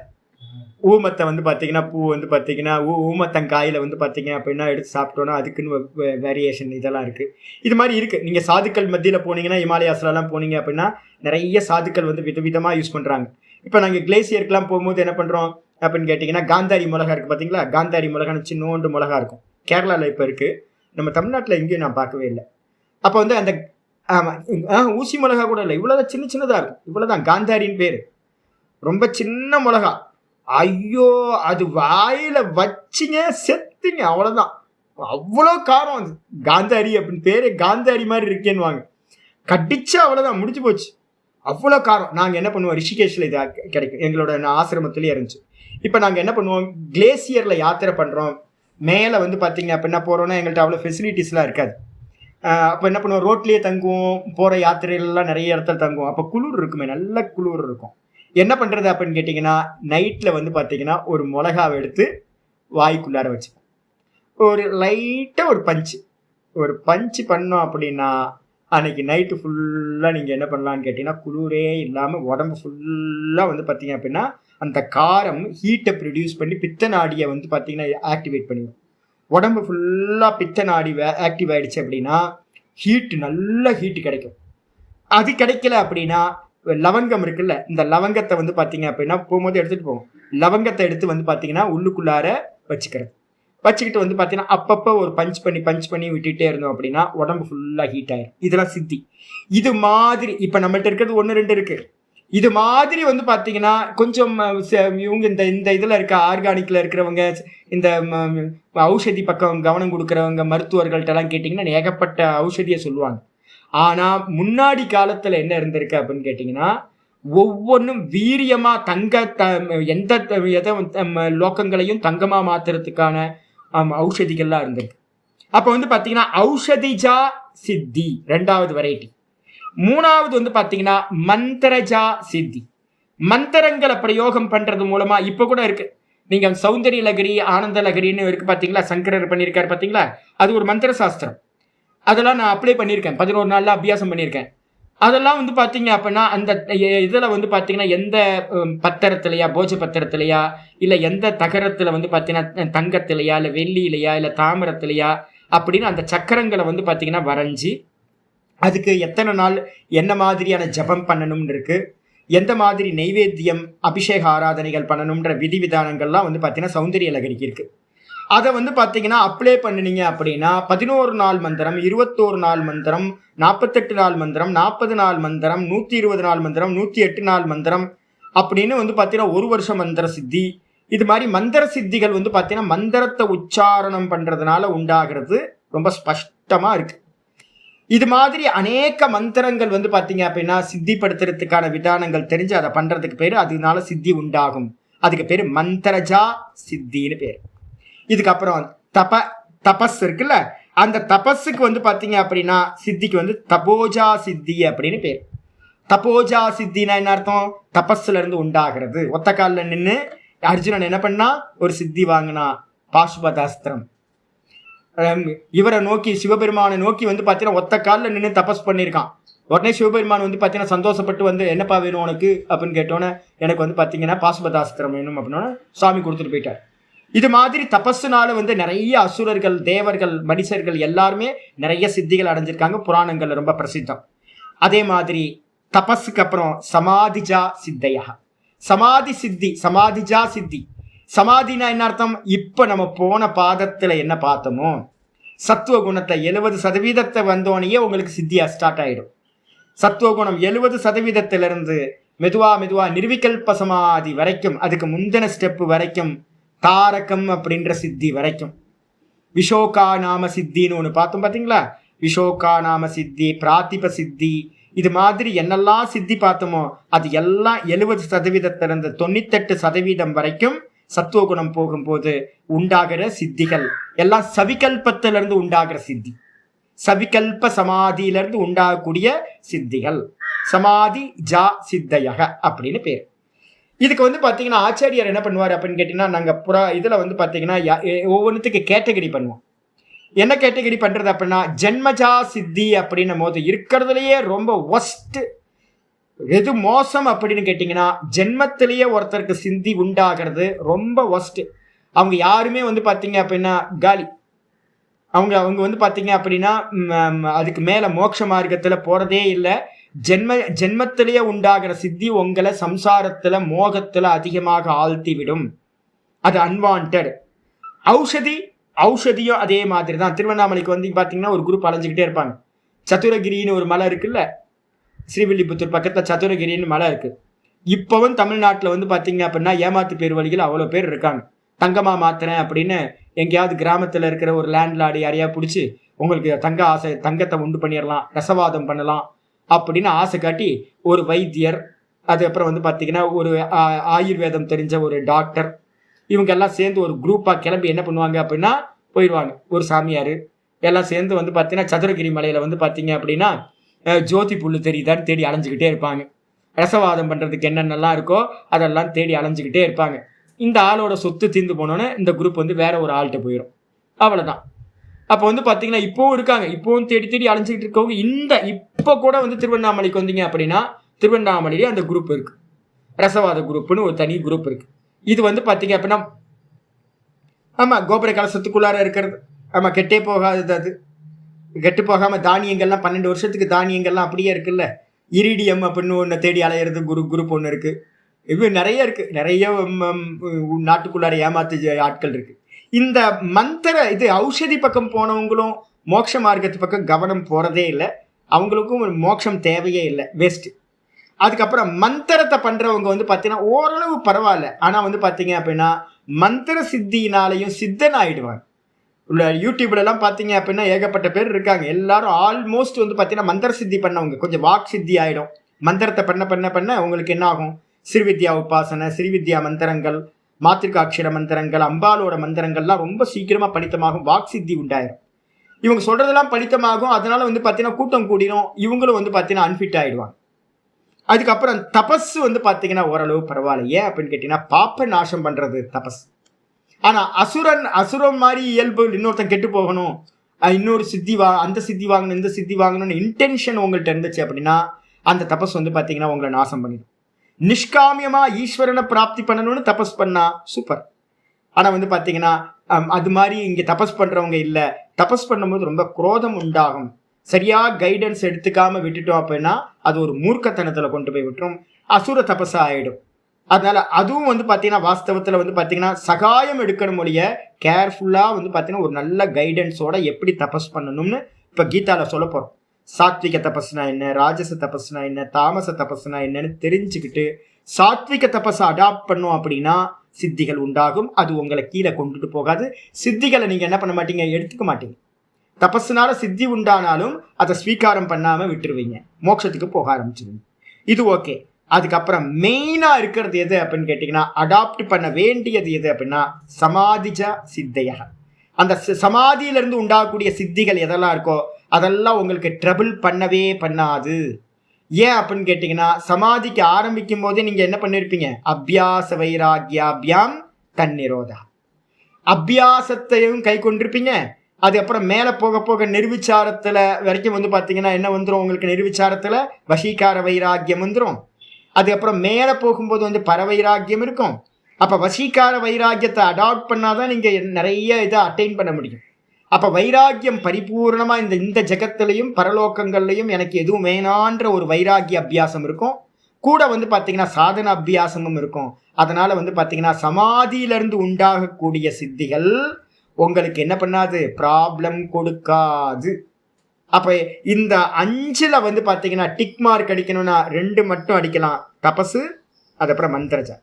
அதுக்கப்புறம் சாத்விக மந்திர ஜபமா நிஷ்காமியமா இருந்தா அதையும் அடாப்ட் பண்ணிக்கலாம். அப்ப மந்திரம், தபஸ், சமாதி இந்த 3த்தையும் ஸ்வீகாரம் பண்ணிக்கலாம். ஜென்ம ஔஷதி வந்து பாத்தீங்கன்னா எப்பவுமே ப்ராப்ளம் அப்படின்னு 2த்தையும் டிக் பண்ணி வச்சுக்கோங்க. பாஷ்யத்துக்கு வந்துருங்க. பாஷ்யத்துல சொல்றார், தேகாந்தரிதா ஜென்மனா சித்திஹி. ஜென்மஜா சித்தினா என்ன அர்த்தம், பிறவிலேயே சித்தி உண்டாகுது. எப்படி சுவாமி அப்படின்னு கேட்டீங்கன்னா, தேகாந்தரிதா வேற தேகங்கள்ல பண்ணது, அது போன ஜென்மத்துல பண்ணிருக்கணுமா அப்படி கூட அவசியம் இல்லை. இப்ப நீங்க இன்ட்யூஷன் பவரை பத்தி வீடியோஸ்ல நிறைய இருக்கு, யூடியூப்ல போய் பாருங்க, கூகுள்ல போய் பாருங்க. இன்ட்யூஷன் வந்து பாத்தீங்க அப்படின்னா திடீர்னு ஏதாவது ஒரு இன்சிடென்ட் நடக்கும், அவங்களுக்கு இன்ட்யூஷன் பவர் வந்துடும். ஏதோ ஒரு நிமித்தம் ஏன் நடந்துச்சுன்னு தெரியாது. ஒரு ஃபில்ம் நான் சொன்னேன்ல, ஐயர் தி கிரேட்னு ஒரு ஃபில்ம் வந்து மலையாளத்தில் போட்டோம்ல, இவர் ஏதோ வந்து பார்த்தீங்கன்னா மரத்து மேலே ஏறுவார், இவருக்கு வந்து கொஞ்சம் ஒரு மாதிரி கிருகிருன்னு வந்துடும். பார்த்தா இன்ட்யூஷன் சித்தி வந்து இவருக்கு மம்முட்டிக்கு வந்து பார்த்தீங்கன்னா வந்துடும். அதான் ஐயர் தி கிரேட் அப்படின்ற அந்த ஃபில்மோட இது கான்செப்ட். இது மாதிரி வந்து பார்த்தீங்கன்னா ஏதாவது ஒரு ஒரு ஒரு ஆக்சிடென்ட்டோ இல்லை ஏதோ நடக்கும்போது முந்தின ஜென்மங்களில் இருக்கிற ஏதோ ஒரு வாசனையினால 10 ஜென்மம் 20 ஜென்மம் இல்லை போன ஜென்மம் இல்லை லட்சம் ஜென்மத்துக்கு முன்னாடி இருக்கிற ஒரு அபியாசம் கூட வந்து பார்த்தீங்கன்னா இந்த புத்தியில் வந்து பார்த்தீங்கன்னா வேக்கப் ஆகிடும். வேக்கப் ஆகிடுச்சு அப்படின்னா நீங்கள் இன்ட்யூஷன் பவரில் வந்து பார்த்தீங்கன்னா நிறைய சித்திகளை சொல்ல முடியும். இது வந்து பார்த்தீங்கன்னா எப்படி இன்ட்யூஷன் நம்ம சொல்கிறோமோ இதே மாதிரி வந்து பார்த்தீங்க அப்படின்னா பை பர்த்லேயே நீங்கள் எதையுமே இந்த ஜென்மத்தில் பண்ணாமல் ஒரு சித்தி பழைய ஜென்மத்திலிருந்து உங்களுக்கு பிராப்தி ஆச்சுன்னா அதுக்கு பேர் தேகாந்தரிதா.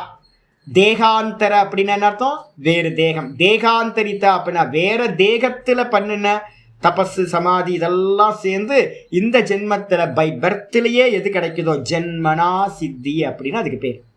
இதுக்கப்புறம் ஔஷதி பிகி, 2வது சித்தி வந்து பாத்தீங்கன்னா ஓஷதிகள் அப்படின்னு சொல்லக்கூடிய மூலிகைகள்ல இருந்து கிடைக்கிறது. எது, அசுர பவனேஷு. ஆச்சாரியர் வந்து பாத்தீங்கன்னா இங்க இருக்கிறத சொல்லவே இல்லை. ஏன் சொல்லலை அப்படின்னு கேட்டிங்கன்னா, நான் சொன்ன மாதிரி தான், கிருஷ்ணர் இங்கேருந்து போனோனையே இந்த கலியுகம் ஸ்டார்ட் ஆன மாத்திரத்திலேயே இங்கே இருந்த எல்லா சித்திகளும் போயிடுச்சு. ஔஷதிகள், ரத்தனங்கள் இதில் இருந்ததெல்லாம் போயிடுச்சு அப்படின்னு சொல்லுவாங்க புராணத்தில். அப்போ இப்போ இல்லை, நம்ம மகாபாரத காலம் வரைக்கும் இருந்த எதுவுமே இப்போ வந்து பார்த்திங்கன்னா இல்லை. அதனால் வந்து பார்த்திங்கன்னா ஆச்சாரியர் ரொம்ப கேர்ஃபுல்லாக எழுதுறார். அசுரபவனேஷு, அசுர பவனம் அர்த்தம் அசுர லோக்கங்கள், அசுரர்கள் வாசம் பண்ணக்கூடிய அசுர லோக்கங்களில் ரசாயனேன இது ஏவமாதிகி, நிறைய ரசாயனங்கள் இருக்கு. ஒரு இப்போ நம்ம இது ஆயுர்வேதிக் டாக்டர்கிட்ட போனீங்கன்னா என்ன சொல்லுவார், சித்தா டாக்டர்கிட்டே இல்லை ஆயுர்வேதிக் டாக்டர்கிட்டே போனால் இந்த இலையை இடித்து அந்த இலையை இடித்து 2த்துலேயும் சாறு எடுத்து இதை பண்ணுங்க நோய் குணமாகும், அதெல்லாம் ரசாயனத்தெல்லாம் எடுக்கிறதெல்லாம் இருக்குல்ல, இதே மாதிரி தான். இப்போ எனக்கு கூட தான் வந்து பார்த்தீங்க அப்படின்னா நான் வந்து ஒரு ரசாயனம் பண்ணேன், ரசாயனம் ஒரு கஷாயம் காய்ச்சினேன், நல்ல ஜலதோஷத்துக்கு வந்து பார்த்தீங்கன்னா ஈஸியாக ஒர்க் அவுட் ஆகுது. கொஞ்சோண்டு ஜீரகம், கொஞ்சோண்டு மிளகு, குருமிளகு கொஞ்சம், அதுக்கப்புறம் ஒரு வெத்தலை, கொஞ்சம் துளசி, அதுக்கப்புறம் கொஞ்சம் இஞ்சி போட்டு இடித்து நல்லா வந்து பார்த்தீங்கன்னா ஒரு 200 ml தண்ணியில் கொதிக்க வச்சு அது 100 ml ஆனோன்னு எடுத்துட்டு கடகடன்னு ஒரு மடக்கு குடிச்சிட்டேன். அவ்வளோதான், முடிஞ்சு போச்சு, ஜலதோஷம் கிளியர் ஆயிடுச்சு. என்னது நம்ம ரசாயனத்துல வந்து பார்த்தீங்கன்னா ஆயுர்வேதிக் இதில் போனீங்க அப்படின்னா இன்காப்ஸில் வந்து நிறைய இருக்கு. கோட்டைக்கல்ல நிறைய இருக்கு. ரசாயனம் தான் எல்லாத்துக்கும் பேரே ரசாயனம் தான் பேர். நிறைய ரசாயனம் இருக்கு. அப்போ எல்லாம் மூலிகையிலிருந்து தயார் பண்றது. இது எல்லாம் வந்து பார்த்தீங்கன்னா எங்க இருக்கு அப்படின்னு கேட்டா, இங்க நம்ம யூஸ் பண்றதெல்லாம் நோய்க்கு அது இதுக்குன்னு பண்றோம். சித்திக்குன்னு ஒன்று பண்ணல. அசுரலோகங்கள்ல வந்து பார்த்தீங்கன்னா ரசாயனேன இது ஏவமாதி, ரசாயன முதலியவைகள் மூலிகையிலிருந்து எடுத்து சித்திகளை அடையிற மெத்தடெல்லாம் இன்றும் இருக்கின்றது. இது ஔஷதிஜா சித்தின்னு பேர். அப்புறம் மந்திரைகின்னு என்ன அர்த்தம்? ஆகாச கமன அனிமாதி லாபகா. மந்திர சித்தி மட்டும் கிடைச்சிது அப்படின்னா, நான் எடுக்கிறேன் உங்களுக்கு மெதுவாக எடுக்கிறேன், ஏன்னா பிரத்யட்சமாக ஒன்று பார்க்கணும். சௌந்தரிய லகரியை வந்து பார்த்தீங்கன்னா எனக்கு எடுக்கணும்னு ரொம்ப ஆசை இருக்குது. சௌந்தரிய லகரியை உங்களுக்கு படித்து கொடுக்கும்போது நான் இந்த மெத்தட்லாம் சொல்கிறேன். அதில் எல்லா சித்திகளும் இருக்குது. நான் ட்ரை பண்ணியிருக்கேன். 11 நாள் ஜபம், 21 நாள் ஜபம்லாம் பண்ணியிருக்கேன் உட்காந்து. ரொம்ப கஷ்டம். ஒரு நாளைக்கு 1000 ஜபம் பண்ணணும். பெரிய பெரிய ஸ்லோகம் எல்லாமே, 4 லைன் 5 லைன் ஸ்லோகம். அந்த ஸ்லோகத்தை வந்து பார்த்தீங்கன்னா 1000 வாட்டி படிக்கணும். அப்போ வந்து பார்த்தீங்கன்னா விரதமாக இருக்கணும். ரொம்ப கஷ்டம், ரொம்ப டஃப்பாக இருக்கும். இருந்தாலும் வந்து பண்ணியிருக்கேன். நான் 7 நாள் பண்ணியிருக்கேன், 11 நாள் பண்ணியிருக்கேன். நெய்வேத்தியம் வந்து டெய்லி வந்து பார்த்தீங்கன்னா நெய்வேத்தியம் கொடுக்கணும். ரொம்ப முக்கியமானது நெய்வேத்தியம் கொடுக்கணும். ஒவ்வொன்றுத்துக்கும் ஒவ்வொரு மந்திரத்துக்கும் ஒவ்வொரு நெய்வேத்தியம், என்ன ஆசைப்படுறோமோ அதுக்கேற்ற மாதிரி நெய்வேத்தியம் இதெல்லாம் இருக்குது. அப்போ அதெல்லாம் நான் உங்களுக்கு சொல்லி கொடுக்குறேன் என்னைக்காவது சமயம் வரும்போது. அப்போ அதனால என்ன கிடைக்கும் அப்படின்னு கேட்டிங்கன்னா, ஆகாச கமனம் கிடைக்கும் மந்திரத்தினால. கூடவே வந்து பார்த்தீங்கன்னா அனிமாதி லாபக, அனிமாதி சித்திகளில் ஏதாவது ஒவ்வொரு சித்தி வந்து பார்த்தீங்கன்னா கிடைக்கும். அனிமாதியில் வந்து பார்த்தீங்கன்னா நிறைய இருக்குல்ல, அனிமா மகிமா கரிமா லகிமான்னு அஷ்டமா சித்திகள் இருக்குல்ல, அதில் ஏதாவது 1-2 கூட நம்ம வந்து பிராப்தி பண்ண முடியும் மந்திர சித்தி மூலமாக சொல்லியாச்சு. அது அப்புறம் தபஸ்னால உண்டாகிற சித்தி என்னது? சங்கல்ப சித்தி. யார் பண்ணா? திரிசங்கு சொர்க்கத்தை வந்து பார்த்தீங்கன்னா எதனால பண்ணாரு? விஸ்வாமித்திரர். சங்கல்ப மாத்திரத்தில் அவர் என்ன கிரியேஷன் பண்ண, எப்படி பண்ணார்? திரிசங்குக்கு வந்து பார்த்தீங்கன்னா ஒரு சொர்க்கம் உண்டாகட்டும் அப்படின்னு நினைச்ச மாத்திரத்தில் ஒரு சொர்க்கமானது உண்டாயிற்று. அப்ப தபஸ்ல இருந்து உண்டாகக்கூடிய சித்தி வந்து பார்த்தீங்கன்னா தபஸ் சித்தி, சங்கல்ப சித்தி அப்படின்னு பேரு ஆயிடுச்சு. இதுக்கப்புறம் வந்து பார்த்தீங்கன்னா காமரூபி எத்திர தத்திர காமகா இத்தியேவமாதி. காமரூபி அப்படின்னா நம்ம விருப்பப்பட்ட பொருள் எங்க இருக்கோ அந்த இடத்துல போய் சென்று அடைதல். நான் ஹாங்காங் போனேன்னா ஹாங்காங்கில் போய் நின்றுடலாம். இதில் அமெரிக்கா போகணுன்னா அமெரிக்கா போய் நிற்கலாம். சொர்க்கத்துக்கு போகணுன்னா சொர்க்கத்தில் போய் நிற்கலாம். எந்தெந்த இடத்த நம்ம வந்து ஆசைப்பட்டு அந்த இடத்த அடையணும்னு நினைக்கிறோமோ எத்திர தத்திர காமகா, அந்த இடத்துல வந்து பார்த்தீங்கன்னா ஆவிர்வாவம் ஆகக்கூடிய சித்திக்கு பேரு என்னது? சங்கல்ப சித்தி அப்படின்னு பேரு. நினைச்சது எல்லாத்தையும் அடைய முடியும். எங்க தமிழ்லையா இல்லையே? அதுக்கு மேல பாருங்க, அந்த விஷயமானது எந்தெந்த விஷயத்தில் ஆசை உண்டாகிறதோ இருக்கே, அதுக்கு மேல பாருங்க. இல்ல அந்த மந்திரஜா சித்தி எனப்படும்ன்ற வரைக்கும் முடிஞ்சு போச்சு. அதுக்கப்புறம் தவத்தினால் சங்கல்ப சித்தி உண்டாகிறது. எந்த விஷயத்தில் ஆசை உண்டாகிறதோ அந்தந்த விஷயமானது அடையப்படுகிறது. ஆமா, அது போட்டிருக்கு. அதுக்கு பேர் தான் இந்த முதலியவைகள் தப்போ சித்தி எனப்படும் அப்படின்னு இருக்கு. தப்போ சித்தினா என்ன அர்த்தம்? சங்கல்ப சித்தி. எதெல்லாம் நீங்க ஆசைப்படுறீங்களோ அதையெல்லாம் அடையலாம். எங்கெங்கெல்லாம் போகணும்னு ஆசைப்படுறீங்களோ அங்கெங்கெல்லாம் ஆவிர்வாவம் ஆகலாம். அதெல்லாம் வந்து சங்கல்ப சித்தின்னு பேரு. அது வந்து தபஸ்ல இருந்து உண்டாகிறது. அதுக்கப்புறம் ஆச்சாரியர் சொல்றாரு, சமாதிஜா சித்தையோ வியாக்கியாதாகா. சமாதி சித்தியை பத்தி சொல்லவே இல்லையே அப்படின்னு கேட்டீங்கன்னா, அதுதான் போன பாதம் ஃபுல்லா, விபூதி பாதம் ஃபுல்லா சொன்னதெல்லாம் சமாதியிலிருந்து உண்டாகக்கூடிய சித்திகள் தான். விபூதி பாதம் ஃபுல்லா சொல்லியாச்சு.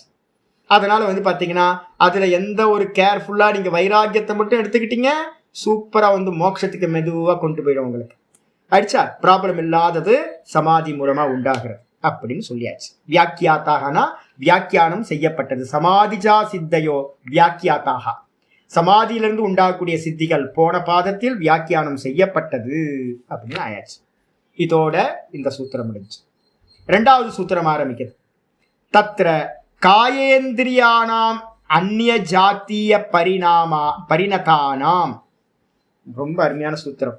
இப்போ வந்து பார்த்தீங்கன்னா ஒரு சித்தி ஒருத்தருக்கு உண்டாகுது அப்படின்னா, அந்த சித்தி உண்டாகும் போது என்ன நடக்கும் சுவாமி அப்படின்னு கேட்டிங்கன்னா, உங்களுக்கு வந்து பார்த்தீங்கன்னா தூரதர்ஷனம் பார்க்குறீங்கன்னு வச்சுங்களேன். ஒரு சித்தி உண்டாகுது, தூரதர்ஷனம் இல்லைன்னா தூர சிரவணம். தூரத்துல யார் பேசினாலும் இங்க இருந்து கேட்க முடியும், தூரத்துல இருக்கிறத பார்க்க முடியும். ஆஸ்திரேலியால என்ன இருக்கு, அமெரிக்கால என்ன இருக்கு, இவங்க வீட்டுல என்ன பண்றாங்க, அவங்க வீட்டுல என்ன பண்றாங்கன்னு பார்க்கணும்னா அதுக்கு பேர் தூர தரிசனம். அவங்க என்ன பேசுறாங்க, இவங்க என்ன பேசுறாங்க, எங்கேயோ தூரத்துல இருக்கிறவங்க பேசுறது கேட்கறதுக்கு தூர சிரவணம். இது மாதிரி சித்திகள் இருக்குன்னு வச்சுங்களேன். அப்ப இந்த கண்ணை வச்சுக்கிட்டு பார்க்க முடியுமா? பார்க்க முடியாது. இந்த காதோட லிமிட்டேஷன் வந்து பார்த்தீங்கன்னா இன்னும் ஒரு 50 மீட்டர் தூரத்தில் பேசுகிற வரைக்கும் தான் கேட்க முடியும். அதுக்கு மேலே பேசுனா கேட்காது. 50 மீட்டர் ரொம்ப அதிகம். அதே நேரத்தில் பார்க்கறது வந்து பார்த்தீங்க அப்படின்னா ஒரு 1 கிலோமீட்டர் பார்க்கலாம், 2 கிலோமீட்டர் பார்க்கலாம். அதுக்கு மேலே வந்து பார்த்தீங்கன்னா இந்த கண்ணால் பார்க்கறதுக்கு சாமர்த்தியம் இல்லை. அப்போ வந்து பார்த்தீங்க சஞ்சயன் மாதிரி திவ்ய சக்ஷு அப்படின்னு நம்ம சொல்கிறோம். ததாமி திவ்ய சக்ஷுன்னு கீதாவில் சொல்கிறாருல, அது மாதிரி. அப்போ வந்து பார்த்தீங்கன்னா இந்த கண்கள் ஸ்பெஷலாக ஏதாவது நடக்குமா சுவாமி அப்படின்னு கேட்டிங்கன்னா தத்திர. அதான் இங்கே ஆச்சரிய அவதாரிக்கா சொல்கிறார். தத்திர அப்படின்னா இந்த சித்திகள் விஷயத்தில் ஒருத்தர் மந்திர அனுஷ்டானமோ தபஸோ இல்லை ஏதோ ஒன்று பண்ணுறதுக்கு முன்னாடி நார்மல் பாடி தான் இருந்திருக்கும். நார்மலான தேகம், நார்மலான இந்திரியங்கள் தான் நம்ம மற்றவங்களுக்கு இருக்க மாதிரியே இருந்திருக்கும். இவங்க அபியாசம் பண்ணும்போது என்ன ஆகுது அப்படின்னு கேட்டிங்கன்னா பிரகிருதி வந்து பார்த்தீங்கன்னா என்ன ஆகுதுன்னு கேட்டிங்கன்னா அந்நிய ஜாத்திய பரிணதானாம். பிரகிருதி வசப்பட்டதாக தானே இருக்கு. இந்த பிரகிருதி என்ன பண்ணுவோம் அப்படின்னு கேட்டிங்கன்னா இந்த இந்திரியங்கள்லையும் இந்த தேகத்திலையும் சில பரிணாமங்களை உண்டு பண்ணி இந்த இந்திரியங்களுக்கு சூப்பர் பவர் கிடைக்கிற மாதிரி வந்து பார்த்தீங்கன்னா பரிணாமத்தை உண்டு செய்கின்றது.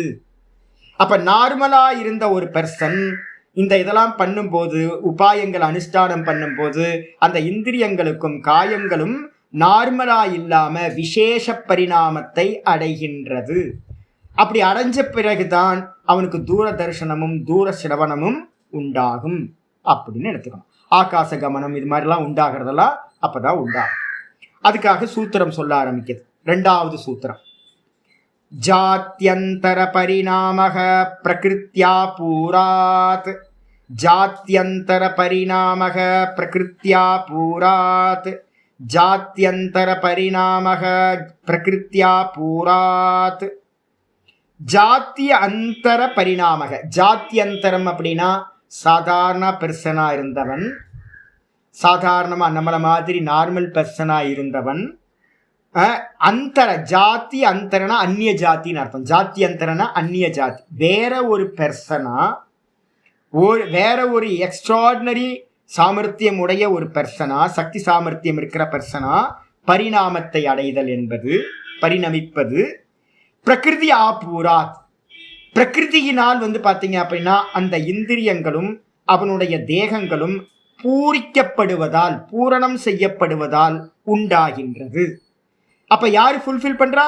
இந்த பிரகிருதி வந்து பாத்தீங்கன்னா அவனிடத்துல அந்த அபியாசத்தை வச்சுக்கிட்டு அவனிடத்துல சில மாற்றங்களை வந்து பாத்தீங்கன்னா பண்ணுது. அப்ப எக்ஸ்ட்ராடினரி பவர் வந்து விடுகிறது. இப்ப எப்படி அப்படின்னு கேட்டீங்கன்னா, இப்போ 2 வீலர் இருக்குன்னு வச்சுங்களேன். 2 வீலர்ல வந்து பாத்தீங்க அப்படின்னா சாதாரணமாக ஓடிட்டு இருக்க மைலேஜ் வந்து பாத்தீங்கன்னா ஒரு 40 கிலோமீட்டர் தான் கொடுத்துட்டு இருக்கு வண்டி. இது கூட வந்து பாத்தீங்கன்னா ஏதாவது ஒரு பூஸ்டர் அப்படின்னு ஏதாவது ஒரு இன்ஸ்ட்ருமெண்ட் சின்னதா இருக்குன்னு வச்சுங்களேன். இது வந்து ஒருத்தன் இன்வெஸ்ட் கண்டுபிடிச்சு வச்சிருக்கான். இந்த பூஸ்டரை போட்டால் வந்து பார்த்தீங்கன்னா 20 கிலோமீட்டர் அதிகமாக கிடைக்கும் அப்படின்னு. என்னப்பா பண்ணணும் அப்படின்னா வண்டியோட அது கார்பரேட்டரோட இணைச்சிட்டா போதும் அப்படின்னா போய் ஃபிட் பண்ணிட்டு வந்துட்டீங்க அப்படின்னா 20 கிலோமீட்டர் எக்ஸ்ட்ரா ஓடும். அப்போ 60 கிலோமீட்டர் கொடுக்க ஆரம்பிக்கிறோம். எக்ஸ்ட்ரா பவர் தானே இப்போ உங்களுக்கு. இதே மாதிரி நார்மலாக இருக்கிற பெர்சன்ட்டை வந்து பிரகிருதி என்ன பண்ணும், அந்த இந்திரியத்திலையும் தேகத்திலையும் சில சாமர்த்தியங்களை உண்டு பண்ணுற மாதிரியா ஒரு பரிணாமத்தை உங்களுடைய இந்திரியங்கள்லையும் தேகத்திலையும் உண்டு செய்யும், பூரணம் பண்ணும். அதான் சூத்திரம் சொல்லுது. பாஷ்யத்துக்கு வந்துரு.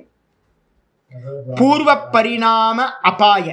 பூர்வ பரிணாமம்னா ஏற்கனவே ஜப மந்திரங்கள் சித்திகள்லாம் அடையறதுக்கு முன்னாடி என்ன இருந்துச்சோ, இப்ப நம்ம இருக்கோம். இப்ப வந்து பார்த்தீங்கன்னா நம்மள்ட்ட இப்ப என்ன இருக்கோ, இப்ப அனுஷ்டானத்தை நம்ம ஆரம்பிக்கிறோம். அனுஷ்டானத்தை ஆரம்பிக்கிறதுக்கு சித்தி அடையறதுக்கு முன்னாடி இருக்கிறது பூர்வ பரிணாம அபாய. சித்தி அடையறதுக்கு முன்னாடி இருந்த நிலை வந்து இந்த தேகத்திலையும் இந்திரியத்திலையும் இருக்கிற சக்தி சாமர்த்தியம் நீங்கி, அபாயனா நீங்கி, உத்தர பரிணாம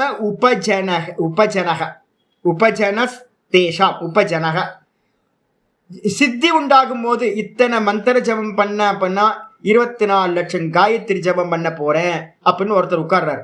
24 லட்சம் பண்ற வரைக்கும் சித்தி உண்டாகாது. அது பூரணம் பண்ணி நீங்க பூர்ணாகுதி கொடுத்தீங்க அப்படின்னா அந்த சித்தி வரும். அப்ப அதுக்கு முன்னாடி இருக்கிற அந்த தேகத்துல இருக்கிற பரிணாமம் நீங்கி அந்த பூரணம் ஆகும்போது மந்திர சித்தி ஒருத்தருக்கு உண்டாகும் போது உத்தர பரிணாமம் வேற ஒரு பரிணாமம் பாத்தீங்கன்னா உண்டாகுது. அப்படி உண்டாகும் போது தேசாம் பூர்வ அவயவ அனுப்பிரவேசாத். அப்ப என்ன ஆகுது அப்படின்னு கேட்டீங்கன்னா பூர்வ அவயவம் எனக்கு முன்னாடி இருந்த அவயவங்கள்லயே என்ன பண்ணுது அப்படின்னு கேட்டீங்கன்னா அனுப்பிரவேசாத் ஒரு சக்தி சாமர்த்தியம் என்ன ஆகுது இந்த இந்திரியத்துக்கும் இந்த தேகத்துக்குள்ளாரையும் உட்புகுகின்றது. காயேந்திரிய கிருதயஸ்ச காய இந்திரிய பிரகிருதயஸ்ச ஸ்வம் ஸ்வம் விகாரம் அனுகிருண்ணாதி. இது என்ன பண்ணுது அப்படின்னா பிரகிருதி என்ன பண்ணுது அப்படின்னா பிரகிருதி திரிகுணாத்மிகா மாயா.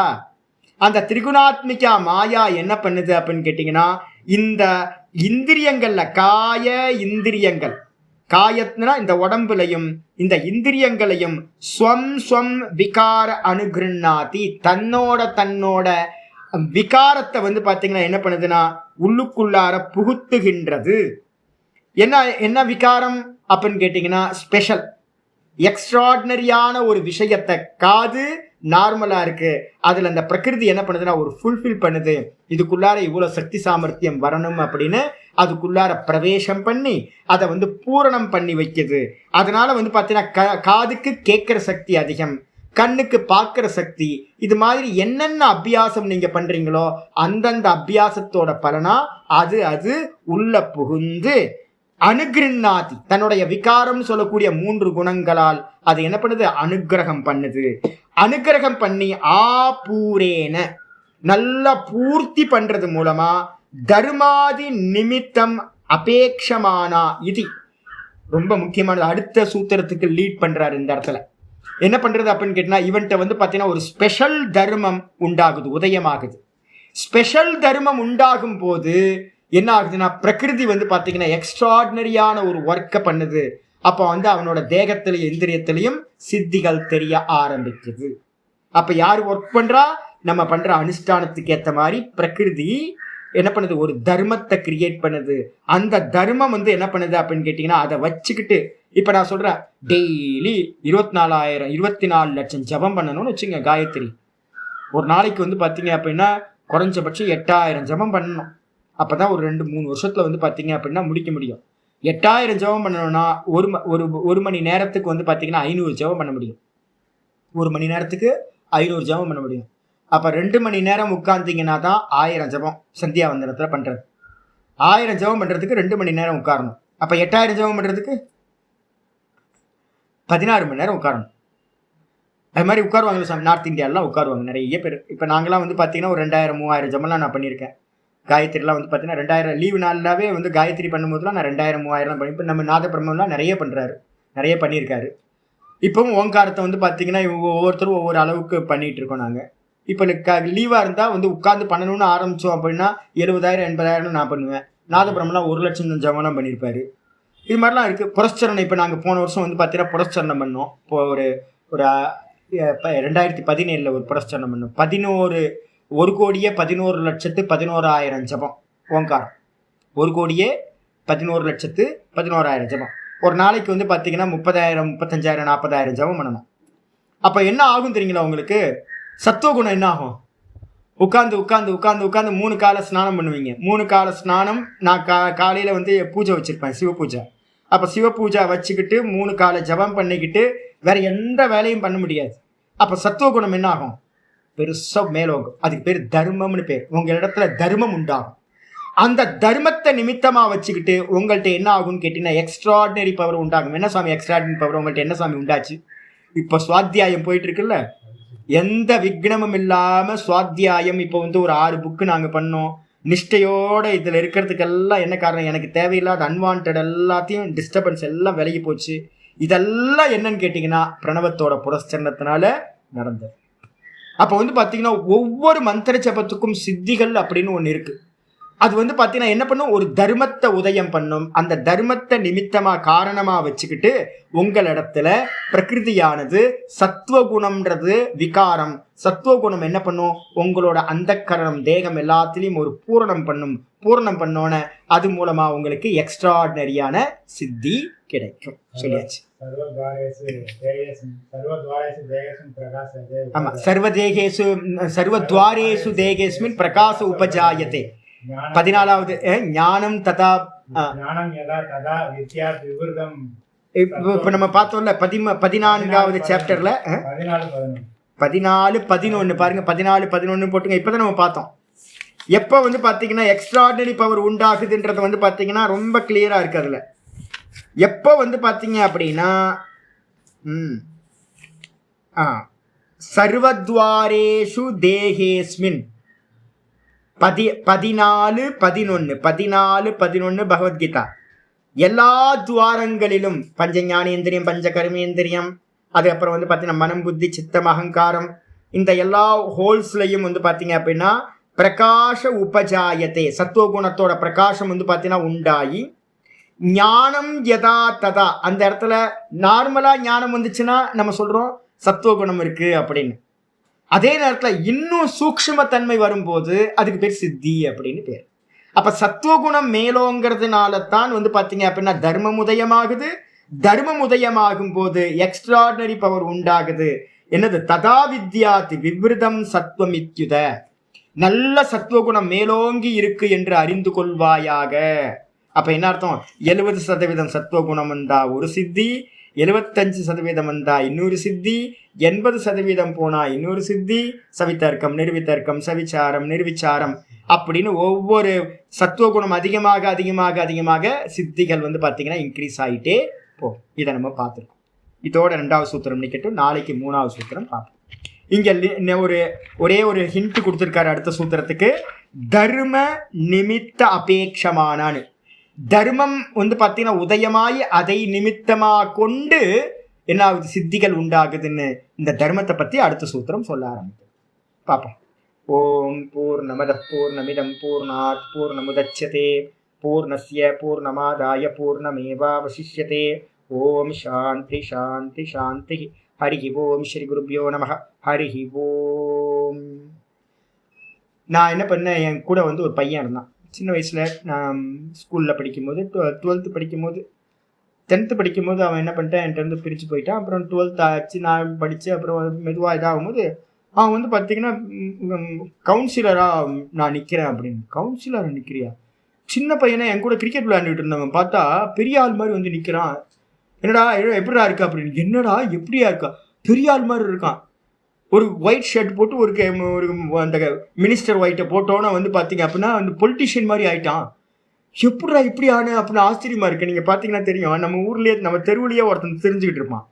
திடீர்னு வந்து பார்த்தீங்கன்னா அவன் பொலிட்டிஷியனாக கவுன்சிலர் ஆகிட்டான்னு வச்சுங்களேன், ஒரு தோரணை வந்து பார்த்தீங்கன்னா வந்துடும் உங்களுக்கு. அந்தந்த போஸ்டிங்கில் உட்கார்ந்தோன்னே அந்த போஸ்டிங் அந்த சீட்டு வந்து பார்த்தீங்கன்னா உங்களுக்கு என்ன பண்ணணும்னு கேட்டிங்கன்னா ஒரு சேஞ்சை கொடுக்கும். நார்மலாக இருந்த பெர்சன், இப்போ நீங்கள் நடிகர்கள்லாம் பாருங்களேன், இந்த கரப்பாம்பூச்சி மாதிரி வடிவெல்லாம் பழைய படத்தில் பார்த்துருக்கீங்களா? எரிஞ்சு போன கொல்லிக்கட்டை மாதிரியே தானே இருப்பான். அவன் எரிஞ்சு போன கொல்லிக்கட்டை மாதிரியே இருப்பான். அவனே வந்து பார்த்தீங்கன்னா கொஞ்ச நாள் கழிச்சு பார்த்தா எப்படி இருந்தான், அவன் பார்க்கறதுக்கே என்ன ஹீரோ மாதிரி இருக்கானே அப்படின்னு. இப்போ ஒருத்தன் புதுசாக ஒரு பையன் வந்தானே சூரிய வந்து பார்த்தீங்கன்னா ஒரு கொஞ்ச நாளுக்கு முன்னாடி பழைய படத்துலலாம் பார்த்துருந்தீங்கன்னா அவனும் அதே மாதிரி தான் கொல்லிக்கட்டை மாதிரியே தான் இருந்திருப்பான். கரப்பாம்பூச்சி மாதிரி இருந்திருப்பான். இந்த கரப்பாம்பூச்சி வந்து பார்த்தீங்கன்னா இப்போ பார்த்தீங்கன்னா சூப்பர் ஹீரோவாக தெரியும். நல்லா இருக்கானே இவன் இப்படி ஆனா அப்படின்னு. ஆக்சுவலாக என்ன அப்படின்னு கேட்டிங்கன்னா, ஒரு பொசிஷன் வரும்போது உங்களுக்குள்ளார வந்து பார்த்தீங்கன்னா பிரகிருதி உங்கள் கர்மத்துக்கு ஏற்ற மாதிரி தர்மம், அதான் தர்மம்னு பேர். உங்கள் கர்மம் வந்து பார்த்தீங்கன்னா உள்ளுக்குள்ளார உதயமாச்சு அப்படின்னா புண்ணியத்தை வந்து பார்த்தீங்கன்னா புண்ணியம் உதயமாகும் போது அது என்ன பண்ணுது, கரப்பாம்பூச்சியை கூட வந்து பார்த்தீங்க அப்படின்னா காக்ரோச்சை கூட வந்து பார்த்தீங்க அப்படின்னா வேற ஒன்றா காட்டும். இதுக்கு பேர் தான் வந்து பார்த்தீங்கன்னா பூர்ணம். நீங்கள் சக மனிதர்கள்ட்டையே நீங்கள் சுற்றி பார்த்தீங்க அப்படின்னா நேற்று ஒரு ஸ்திரியை வந்து நான் பார்த்தேன். அந்த ஸ்திரீ வந்து பார்த்தீங்கன்னா மற்றவங்களுக்கு மோட்டிவேஷனாக இருக்கணும்னு நான் இந்த இது சொல்கிறேன்னா அப்படின்ட்டு அவங்க ஃபேமிலி வந்து பார்த்தீங்க அப்படின்னா குப்பை பொறுக்கிற ஃபேமிலி. அந்த பொண்ணு இப்போ வந்து பார்த்தீங்கன்னா ஒரு ஹோட்டலோட சிஇஓவாக இருக்குது, இன்டர்நேஷ்னல் ஹோட்டல் ஒரு குரூப்போட. அந்த பொண்ணு சொல்லுது வந்து பார்த்தீங்கன்னா பழைய ஃபோட்டோவை காட்டுது, இதுதான் என்னோட ஃபோட்டோ, என்னோட ஃபேமிலி ஃபோட்டோன்னு காட்டுது. காட்டினா குப்பை பொறுக்கிறவங்களோட ஃபேமிலி எப்படி இருக்கும் யோசிச்சு பாருங்க. பாவம், ரொம்ப பாவர்ட்டி, கண்ணங்காதெல்லாம் ஒட்டி போய் கிழிஞ்ச ட்ரெஸ்ஸு போட்டுக்கிட்டு பார்க்கறதுக்கே இதாக இருக்குது. இந்த ஸ்திரியை பார்த்தா அந்த ஸ்திரியை பார்த்தா, அந்த குழந்தையா இருக்கும்போது ஸ்திரியும் பார்த்தா கொஞ்சம் கூட சம்பந்தமே இல்லை. சொல்லுது இதான் இந்த ஃபோட்டோவில் இருக்கிறது தான் நான், நீங்கள் நம்பினாலும் நம்பாட்டியும் இதுதான் நான் அப்படின்னு காட்டுது. எதுக்கு இதை காட்டுறீங்க அப்படின்னு கேட்டிங்கன்னா, மற்றவங்களுக்கு மோட்டிவேஷன் ஆகட்டும், நீங்களும் மேலே வர முடியும், நான் வந்து சாதாரண கொஞ்சம் ரொம்ப லோ லெவல் ஃபேமிலியிலேருந்து இவ்வளோ தூரம் வந்திருக்கேன் அப்படின்னு. இப்போ எப்படி மாறிச்சு அப்படின்னு கேட்டிங்கன்னா, அந்தந்த பொசிஷன் வரும்போது உங்களுக்குள்ளார இந்த தேகமே வந்து பார்த்தீங்கன்னா என்ன ஆயிடுது, வேற ஒரு சேஞ்சஸ் வந்துடுது. எப்படி யார் பண்ணுறா? இந்த தர்மம் உதயமாகுது. உங்கள் கர்மம் வந்து பார்த்தீங்கன்னா ஒரு பழைய கர்மா போய் ஒரு புது கர்மா வந்து பார்த்தீங்கன்னா அது ஏதோ நிமித்தத்தினால உண்டாச்சு அப்படின்னா உதயமாகும் போது அதுக்கு ஏற்ற மாதிரி பிரகிருதி உங்கள் தேகத்தில் ஒரு மேஜிக் பண்ணி அதை பூர்த்தி பண்ணும். அப்போ வந்து பார்த்தீங்கன்னா நீங்கள் ஒரு புது பர்சன் ஆகிடுவீங்க. இப்போ கூட நீங்கள் பாருங்களேன், அந்த சூரியன்றவனோட ஃபேமிலியில் போய் பார்த்தீங்கன்னா இவனை மாதிரி யாரும் இருக்க மாட்டாங்க. இவன் எப்படி இப்படி ஆனா, ஒரு 5 வருஷத்துக்கு முன்னாடி வேற மாதிரி இருந்தானே, இப்போ எப்படி இருக்கான்? சிவகார்த்திகேயன் ஒரு ஹீரோ இருக்கான்ல, அவனெல்லாம் பார்த்தீங்கன்னா டிவியில் இது பண்ணிட்டு இருக்கும்போது, இன்டர்வியூ பண்ணிட்டு இருக்கும்போது பார்த்தீங்கன்னா சாமானியமாக இருந்தான். இப்போ வந்து பார்த்தீங்கன்னா ஹேங்கராக இருக்கும்போது, இப்போ பார்த்தீங்க அப்படின்னா அவன் பெரிய ஹீரோ விஜயோட பிளேஸ்க்கு வந்து நிற்கிறான். அவன் எப்படி ஆன இப்படி இப்படி எப்படி ஆன நீ அப்படின்னு கேட்டிங்கன்னா அதுதான் ஒரு ஒரு ஒரு பிராரப்த கர்மா உதயமாகும் போது அதுக்கு ஏற்ற மாதிரி இந்த பிரகிருதி என்ன பண்ணுதுன்னா அந்த இந்திரியம் தேகம் எல்லாத்துலேயும் ஒரு சாமர்த்தியத்தை ஃபுல்ஃபில் பண்ணுது. அது சித்தியா மிளகுது. இதே தான் இந்த சித்திகளுக்கும் எடுத்துக்கொள்ள வேண்டும். ஓம் ஓம்.